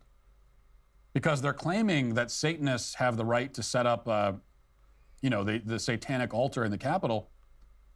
But, I mean, what is a right? Where do rights come from? I'm always harping on this point because it's an important point that it's a question that's never answered in these conversations. But if somebody is saying, "Oh, I have the right to do that," is he going to make the? Is he really going to go into? You have the right to do it. Who says you have the right to do that? What do you mean you have the right to do it? The government.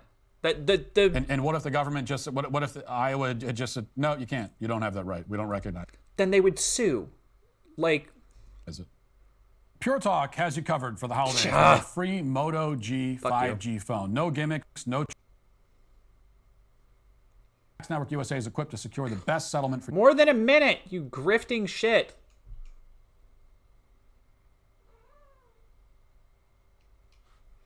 So, but if rights are endowed by I hate God, how then we have to ask whether God endowed us also with the right to practice Satanism. They made a new, with great face from Matt, they made a new logo for his show because the last one, I'm willing to bet they got like a cease and desist from Activision because it was way too similar to one of the Modern Warfare 3 logos.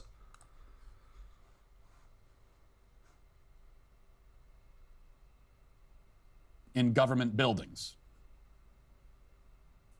Does anybody want to step up and say we have a God-given endowed right to practice Satanism, inside the state capitol? That's going to be a very difficult case to make. But why? That, of course, is not even the case that atheists would make. They can't talk about God-given rights. So they would say that rights are human inventions, that they're arbitrary human constructs. They don't have it. Oh my gosh, he's going to go into the same argument that he did when he was talking about like, oh, well, why would it be wrong if somebody found like a laptop with child porn on it? If there's no God, then there's nothing to say that it's wrong to look at that. It's like, do you not have a center in your brain like for empathy and empathizing with other people's experiences aside from what God tells you to do? Like, are you serious? Any real reality. They're just ideas that we came up with. There's no fundamental innate reality of a human right. It's a concept. It's a system that we have invented. Well, if that's the case, then you wouldn't be able to complain if Iowa had simply said, no, you don't have the right to set that up here. Because if government decides your rights, and then if the government says you don't have that particular right, It's incoherent to insist that you do, because insisting that you do is to appeal to a power higher than the government. But on the atheist view, there is no power higher than the government. Okay, they're the ones who decide this. And so if they say... Then, yeah, the government, like, at what point are you making If they say here, you don't have that right, then you don't. It's it. It doesn't exist. So then your argument would be... I love how he's going off on this huge hypothetical tangent for something that didn't even happen. Like, they didn't get turned down because the government recognizes it as a right to practice a religion. So he's just, like, making up this scenario in his head for how they could get rejected. Because he's mad that it didn't happen, so he's trying to figure out, like, oh, but this is what should have happened. It's just like coping. Then if the government is saying you don't have a certain right, it's totally incoherent for you to say, oh, but I really do have that right, and you should recognize it. Instead, what you would be saying is, I should have that right. You'd be saying, you're right, I don't have that right, because rights are arbitrary human constructs invented by the government on my worldview, because I'm an atheist, because their rights can't be anything but that. So I don't have that right, but I should. You know, that's a right that we should invent for me. God, he thinks he's so... But that's not what the Satanists and the atheists are arguing, and that, because they recognize that that's a pretty... He could have, like, if he went to college, he would have realized how much of this is just, like, first-year shit. Like, intro to philosophy right here. What is a right? Who decides rights? It's a much weaker argument. I mean, you say, yeah, I don't have it, but I should. Because then everyone could say, no, you shouldn't. I mean, or maybe you think you should, but we don't care.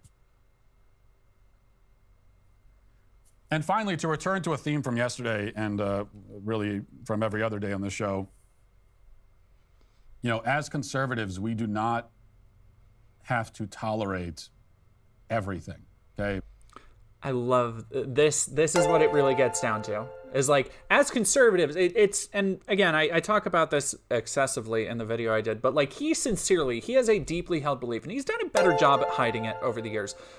But he sincerely believes that just other ways of thinking should not be allowed.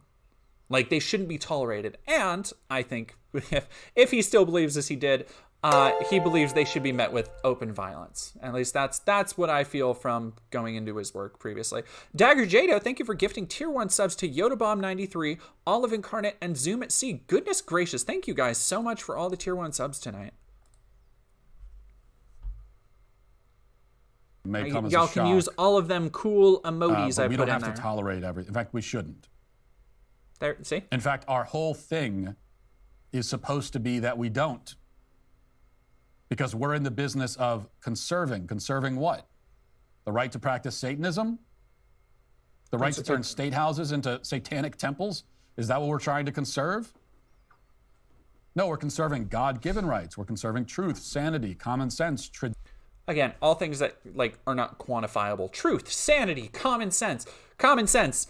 You know, like I get my rights from Old Book. Just common sense. There's a man in the sky who governs my life. Common sense. Like, here's the problem here.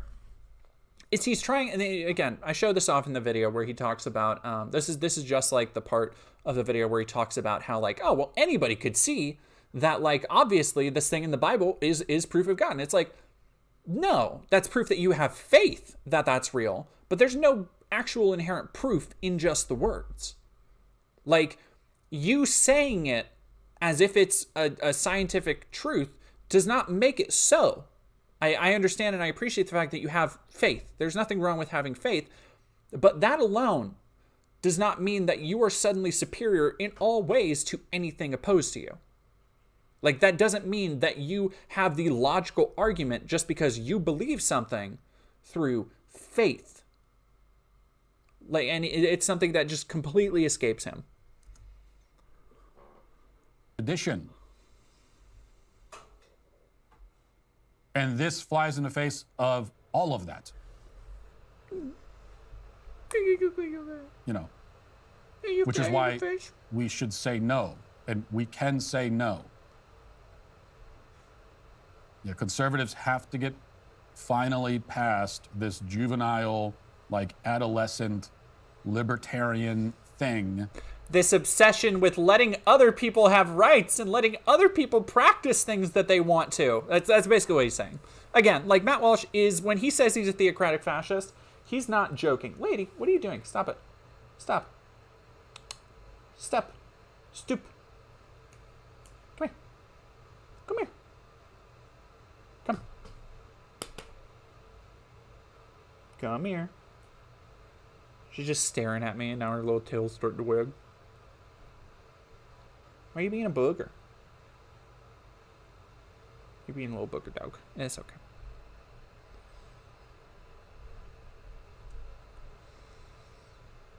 This live and let live. Well, we can't tell people what to do. You know, just do. Exactly. you do your Like thing and I he's do my literally thing. saying, like, we need to be fascist. Let's not bother each other. We'll stay out of each other's way. We got to get past that. That childish, half-baked way of viewing the world. We got to get over it.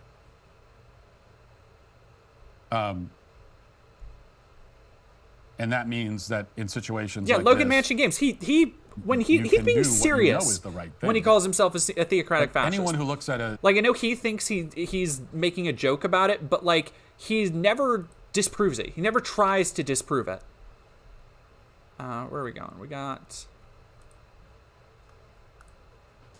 Here we go. Ooh, and then I have a Rumble video. I forgot I had a Rumble video. Hell yeah, Rumble.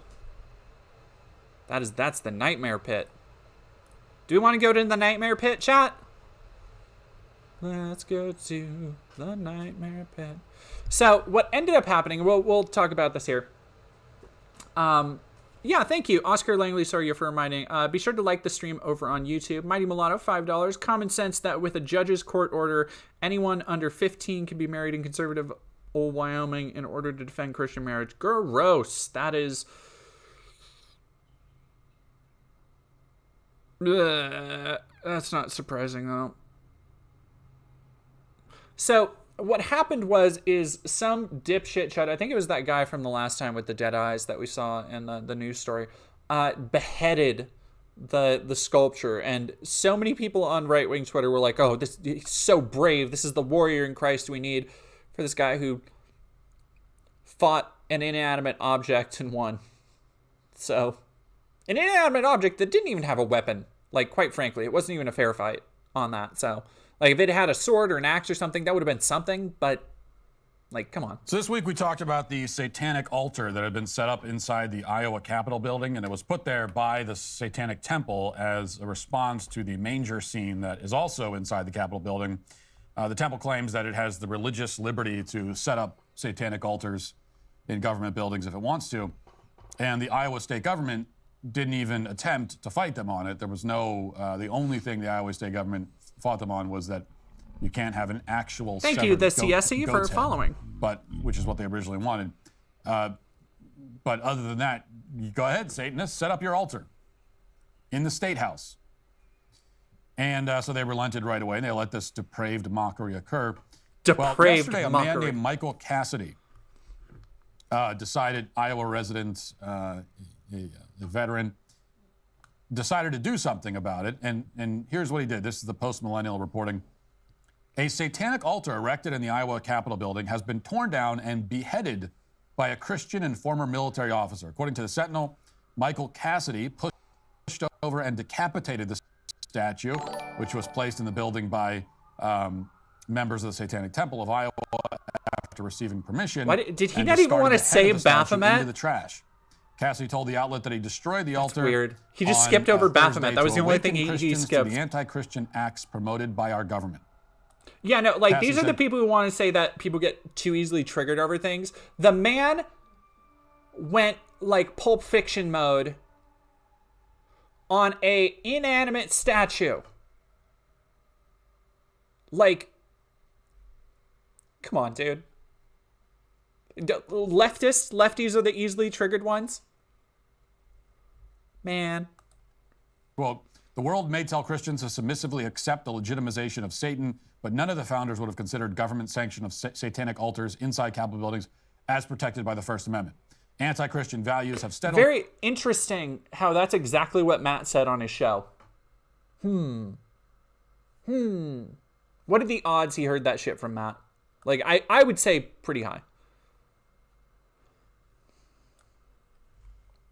been mainstreamed more and more in Mockingbird, recent thank you decades, very and Christians much. have largely acted like proverbial frogs in the boiling pots of water.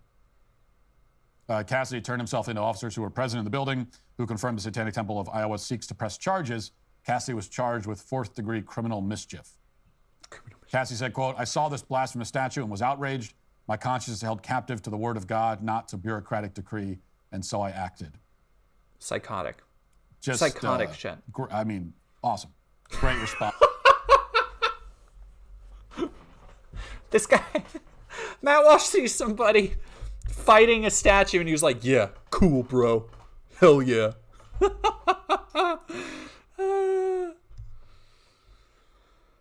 Oh man. And great to see it. And by the way, what he said is everything he said is obviously completely correct. Everything parroting what I said is Our founding fathers exactly would not correct. have considered this protected by the First Amendment, and everybody knows that. Don't even try. Like, do you really think the founding fathers would have accepted satanic altars? Again, like this, no, probably not, because the founding fathers were Luddites, but apply this to literally, not literally anyone, but do you think, well, I mean, even like free speech and assembly, like, do you think they would have honestly, like, why didn't they put abolishing slavery in there, Matt? Why wasn't that one of the first ones, if that's something they would have been in favor of? Women's right to vote. Like, all of these things that have happened because history moves forward and things develop and become different than they were. I'm glad you've joined us here in the 21st century. Or at least you should. You should think about it.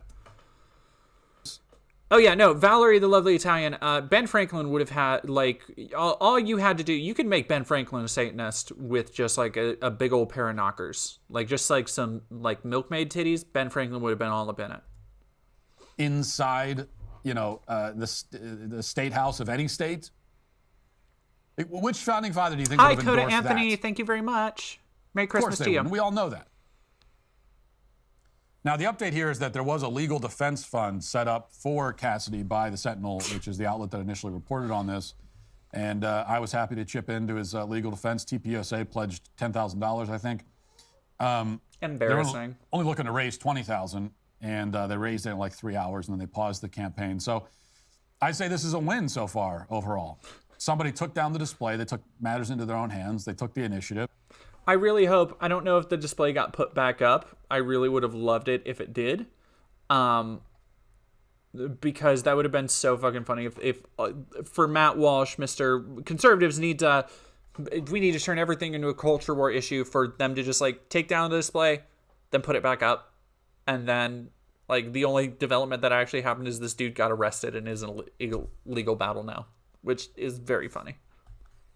But like, no, it's not a win. Like you did nothing to stop this. In fact, life is just a little bit harder for this guy now because he has to fucking go through all this shit, and he doesn't have to pay for much of it. But like, still, like, good job, I guess. A bunch of people rallied to support that person, and it's a win. I mean, it's a big win. Now, there have been some. On the right, well, of course, you know, on the left. In fact, I just saw someone tweeted out saying this was a bigoted act. Okay, bigoted against who? The devil? Like this is devil phobia, Satan phobia. Is that sure? Yeah, you're right. Again, love this. It's all a closed circuit. Like, we started the stream talking about how conservatives will see one argument and make that their whole thing, and that's exactly what Matt is doing here. Glad we could finish with this. So you had that on the left as expected, but even some on the right, MILF built, as you would also expect, have expressed concerns. They're concerned.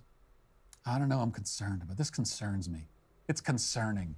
I'm a little concerned, and so they've accused us, those who support Michael Cassidy, they've accused us of supporting and cheering on what legally qualifies as vandalism. Yeah, you are.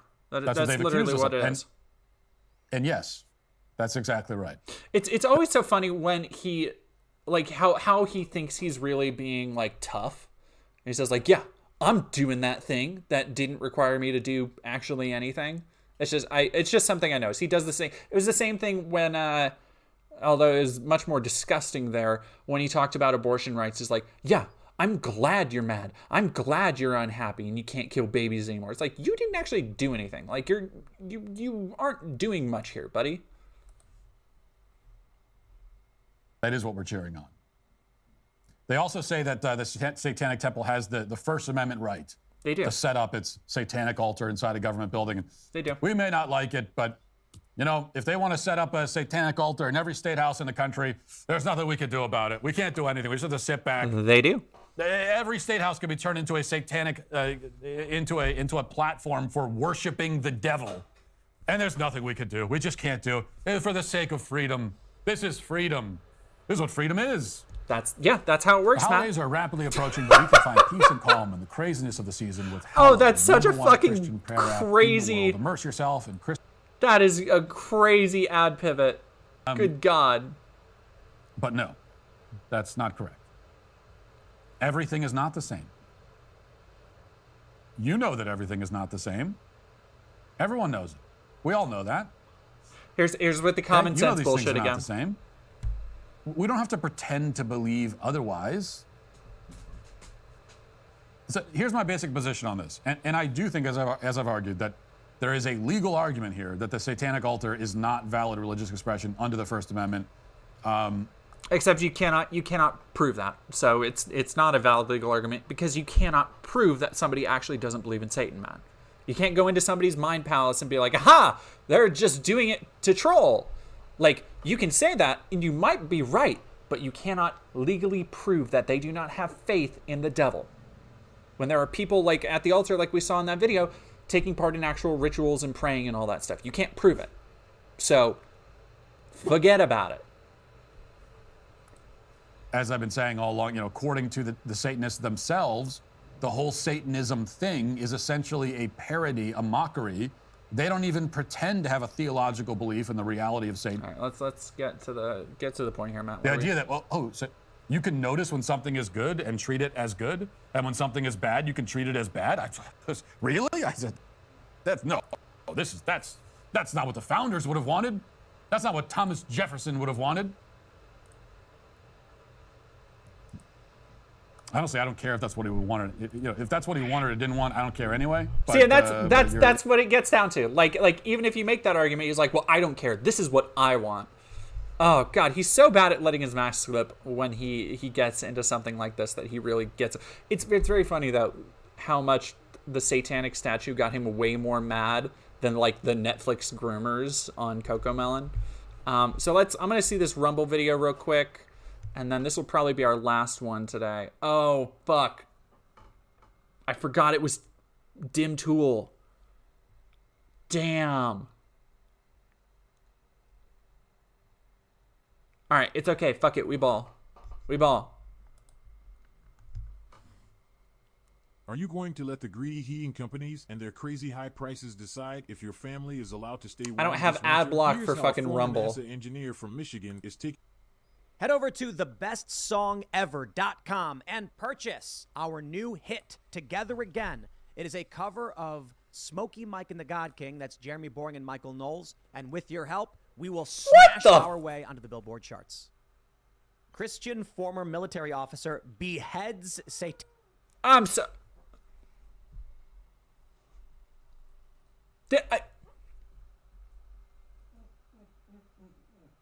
Did I hear that right? Did he say that Tim Pool's shitty band covered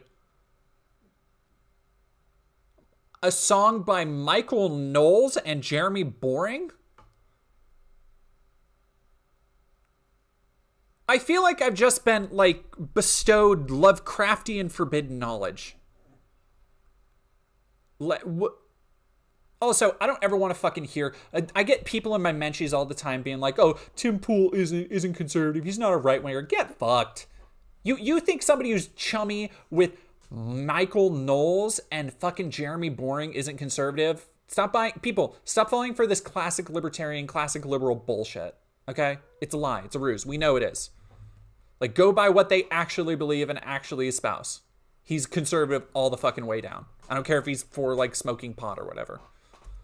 Satanic shrine in Iowa state capitol. The world may tell Christians to submissively accept the legitimization of Satan, but none of the founders would have considered government sanction of satanic altars inside Capitol buildings as protected by the First Amendment. Right, I disagree. I actually half agree. I do think that there were obscenity laws and there were moral standards. And as much as the founding fathers did believe in free speech, I still think they would have been morally outraged at the idea of a satanic altar. And at that point, I think Constitution wouldn't even have mattered back then. Today, it's a different story. But here's the story. Michael Cassidy, a Christian and former military officer, tore down and beheaded the Satan altar in the Iowa Capitol on Thursday. We're now learning that Turning Point USA is pledging $10,000 to the legal fund of Michael Cassidy. Christian is this just Turning Point TPUSA dick writing? State Capitol. Well, I'm going to ask Luke what he thinks first, because he's the anarchist over here. Yeah, same thing. Is Yeah, confirmed satanic? Listen, there's a lot of demon worshippers inside of the government. That's a fact. Now, do you have freedom of religion? Do you have freedom of Luke speech and Radowski, expression? God. I think so as well. And I think we have to understand that there's a delicate kind of line that we have to go down here, as of course we still got to respect people's individuals' liberty. But let's call out the Satanists as well. You don't have to resort to BLM tactics in order to kind of express your opinion. Was it actually satanic? Or Yes. was It has Baphomet and the tenets of Satanism. God, he's so cringe. A katana, like a katana and a musket. Oh, I forget how cringe this guy is. I feel the same way about Tim Pool that I do watching. I had to watch a lot of Geeks and Gamers for the Spider-Man video. And Geeks and Gamers, those assholes, like, I cannot watch extended streams of them. I may do like a deep dive into the quartering or something someday, but like that's my line for the Chud Sphere. Yeah, Marquise de Sade, hard my lady energy. Oh, Shawnee P, I know that hat smells crazy. Gray69, thank you very much for following. All that stuff. Yeah, no, Tim believes. I literally don't think he believes in anything. I am not ignorant to Satanism. I've read their tenets. I understand what this guy wants to talk about. Like, I'm not a fan of Satanism. He fancies himself like a rock and roll star too. It's very funny. What they're saying. I'm not a fan of it. I also think, Luke, hit the nail on the head with the hammer. You shouldn't resort to BLM tactics. Don't legitimize the things that left do when they don't want to go through the proper procedure and policy. I think the challenge here would be to counter it through the system, because we want to maintain stability and order. And in fact, I'd argue this is the exact response the left was hoping for. Yeah, I mean, I'm a constitutional absolutist. It's very funny that they're talking. God, everything is just fucking branded with Timcast. Like the beanie is on the act. Oh, it's so. Ugh. I don't know who I hate more, just like the style of him or John. Who's the heck off commie guy? John. Yeah. Anyway, y'all know who I'm talking about.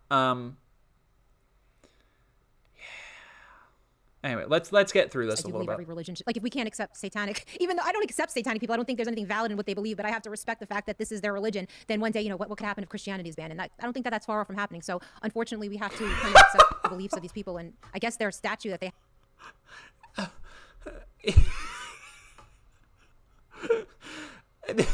Unfortunately, I think Christianity being banned is not far off from happening. Good God.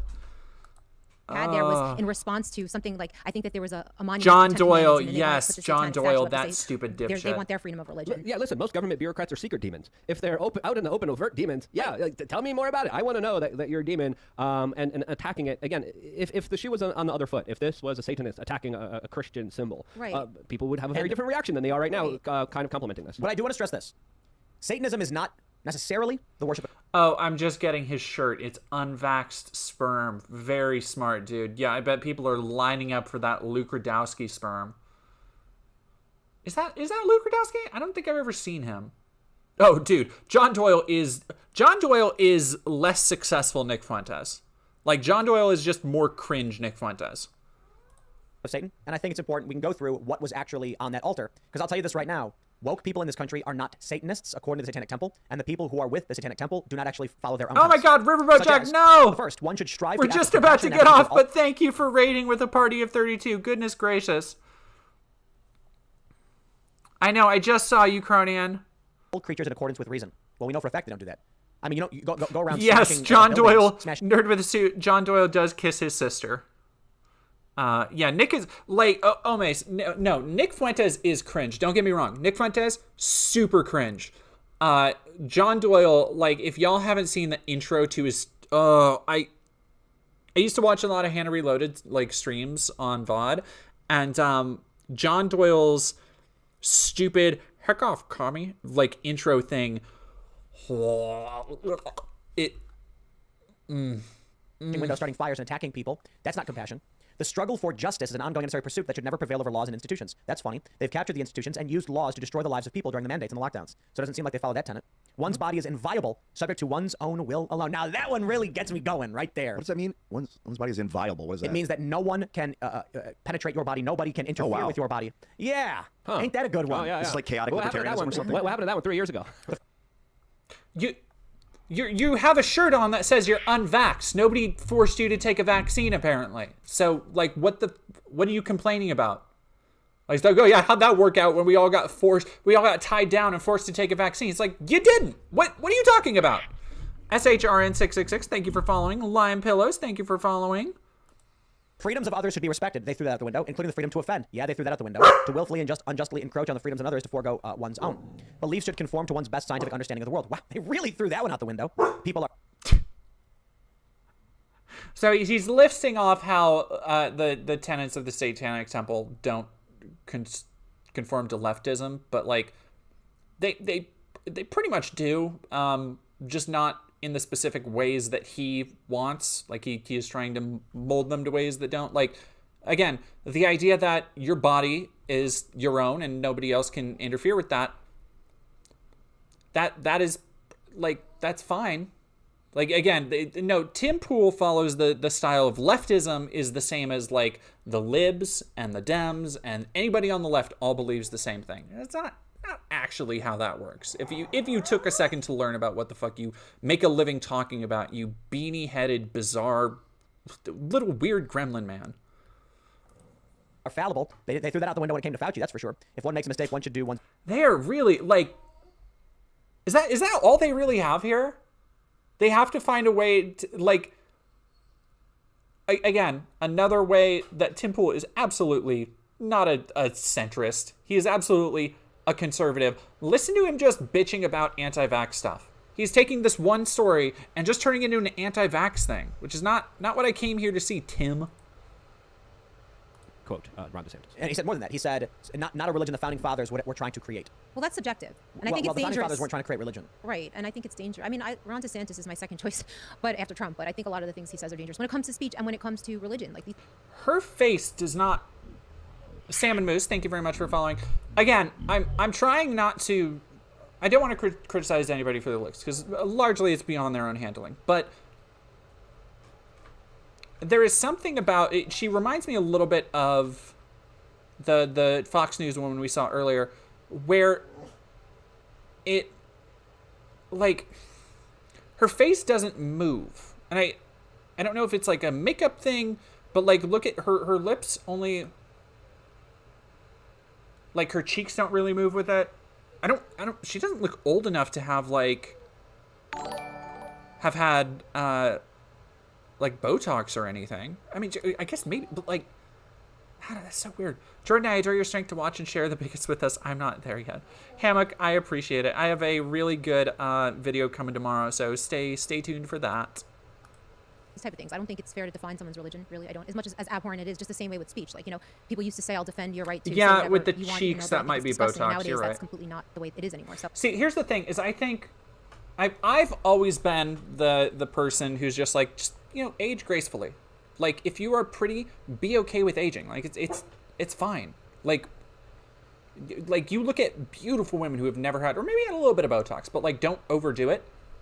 They age so well. When you're young like this, I don't know how old she is. I'm thinking like maybe mid-30s. It kind of just makes you look older. It's just a little thing I'm remarking. Like, to me, it makes her seem older than I think she actually is, and not necessarily in a good way. I do feel like we have to defend religions that are horrible, like Satanism, I'm assuming, and terrible speech. The ACLU used to protect the KKK, the Ku Klux Klan. This is multiculturalism, and this is why it don't work. Is this in a political building? Was it where this all Capitol? Is it righteous for people to put up religious icons in political buildings? No, and they should have done it. So the Ten Commandments is the mistake here. I think that the Ten Commandments going up was like the thing that set this off. They wanted to sort of counter the Ten Commandments. There is no reality in which a righteous Christian person will tolerate satanic imagery being put in their buildings, and at the same time, secular atheists and woke cultists will not tolerate Christian. Right. This is multiculturalism. This is why it doesn't work. And he's defending the Christians who are making it not work. Like the Satanists here, the woke multiculturalists that he's depicting, just put up a thing, and the Christians violently lashed out at it.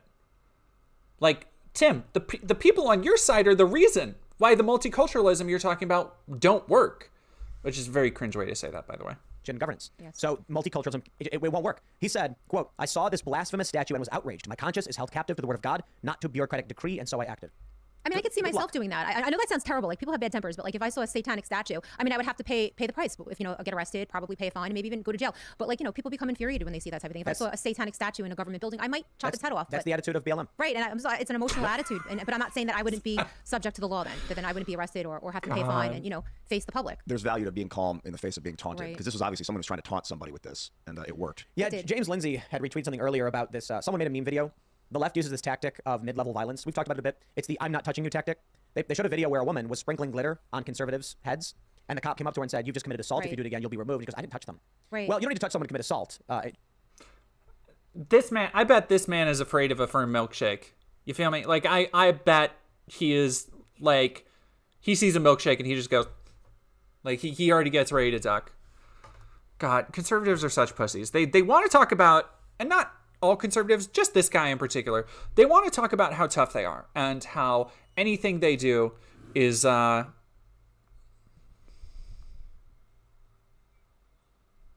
on a second here.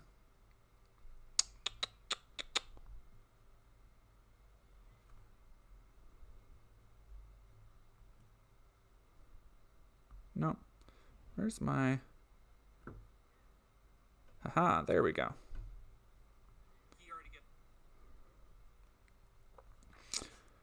Okay, Seeger. Seeger, okay. Everybody turn your attention to the chat, please, because this guy has been coming into my chat for a while, and you know what? You finally got my attention, buddy. You have been...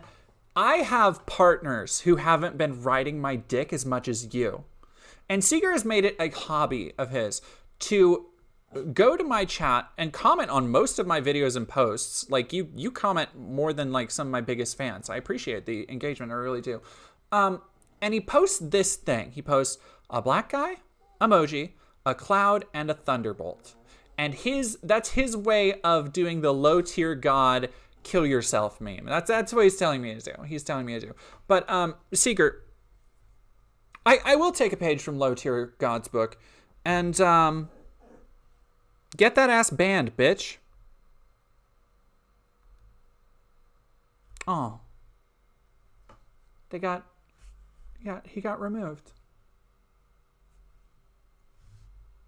I'm sorry, buddy. You never said anything else. You annoyed me. Wrong day.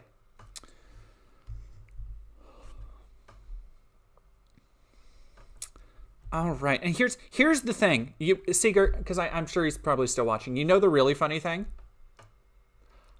When I'm done with this stream, I'm gonna get up and I'm gonna forget you ever existed, but you're going to be seething and malding over this for a long time. I can tell. I know it. I've already occupied your brain space. I'm already in your gray matter. Alrighty. I think that's probably it for me tonight. I have to feed my cat. I want to go get some pizza. I am starving. But I have had a wonderful stream tonight, and I want to thank all of you for stopping by, for putting up with all of these losers. Shawnee P, thank you so much for another 20. I'm going to be brave in the faith of wokeness and say Merry Christmas. The Spidey video is the moment. Good night, and get that ass band hawk. Thank you very, very much. And yes, tomorrow, everybody, please stop by for the Spidey video. I will be putting it out probably 10 a.m. Is when I'm planning on scheduling it, and I hope to see everybody there. It's an hour and a half long, and please, please, please, like it, share it, do all the things, because I have worked so hard for it, and I need it to take off. So I appreciate everybody. I need it to take off. So I appreciate everybody.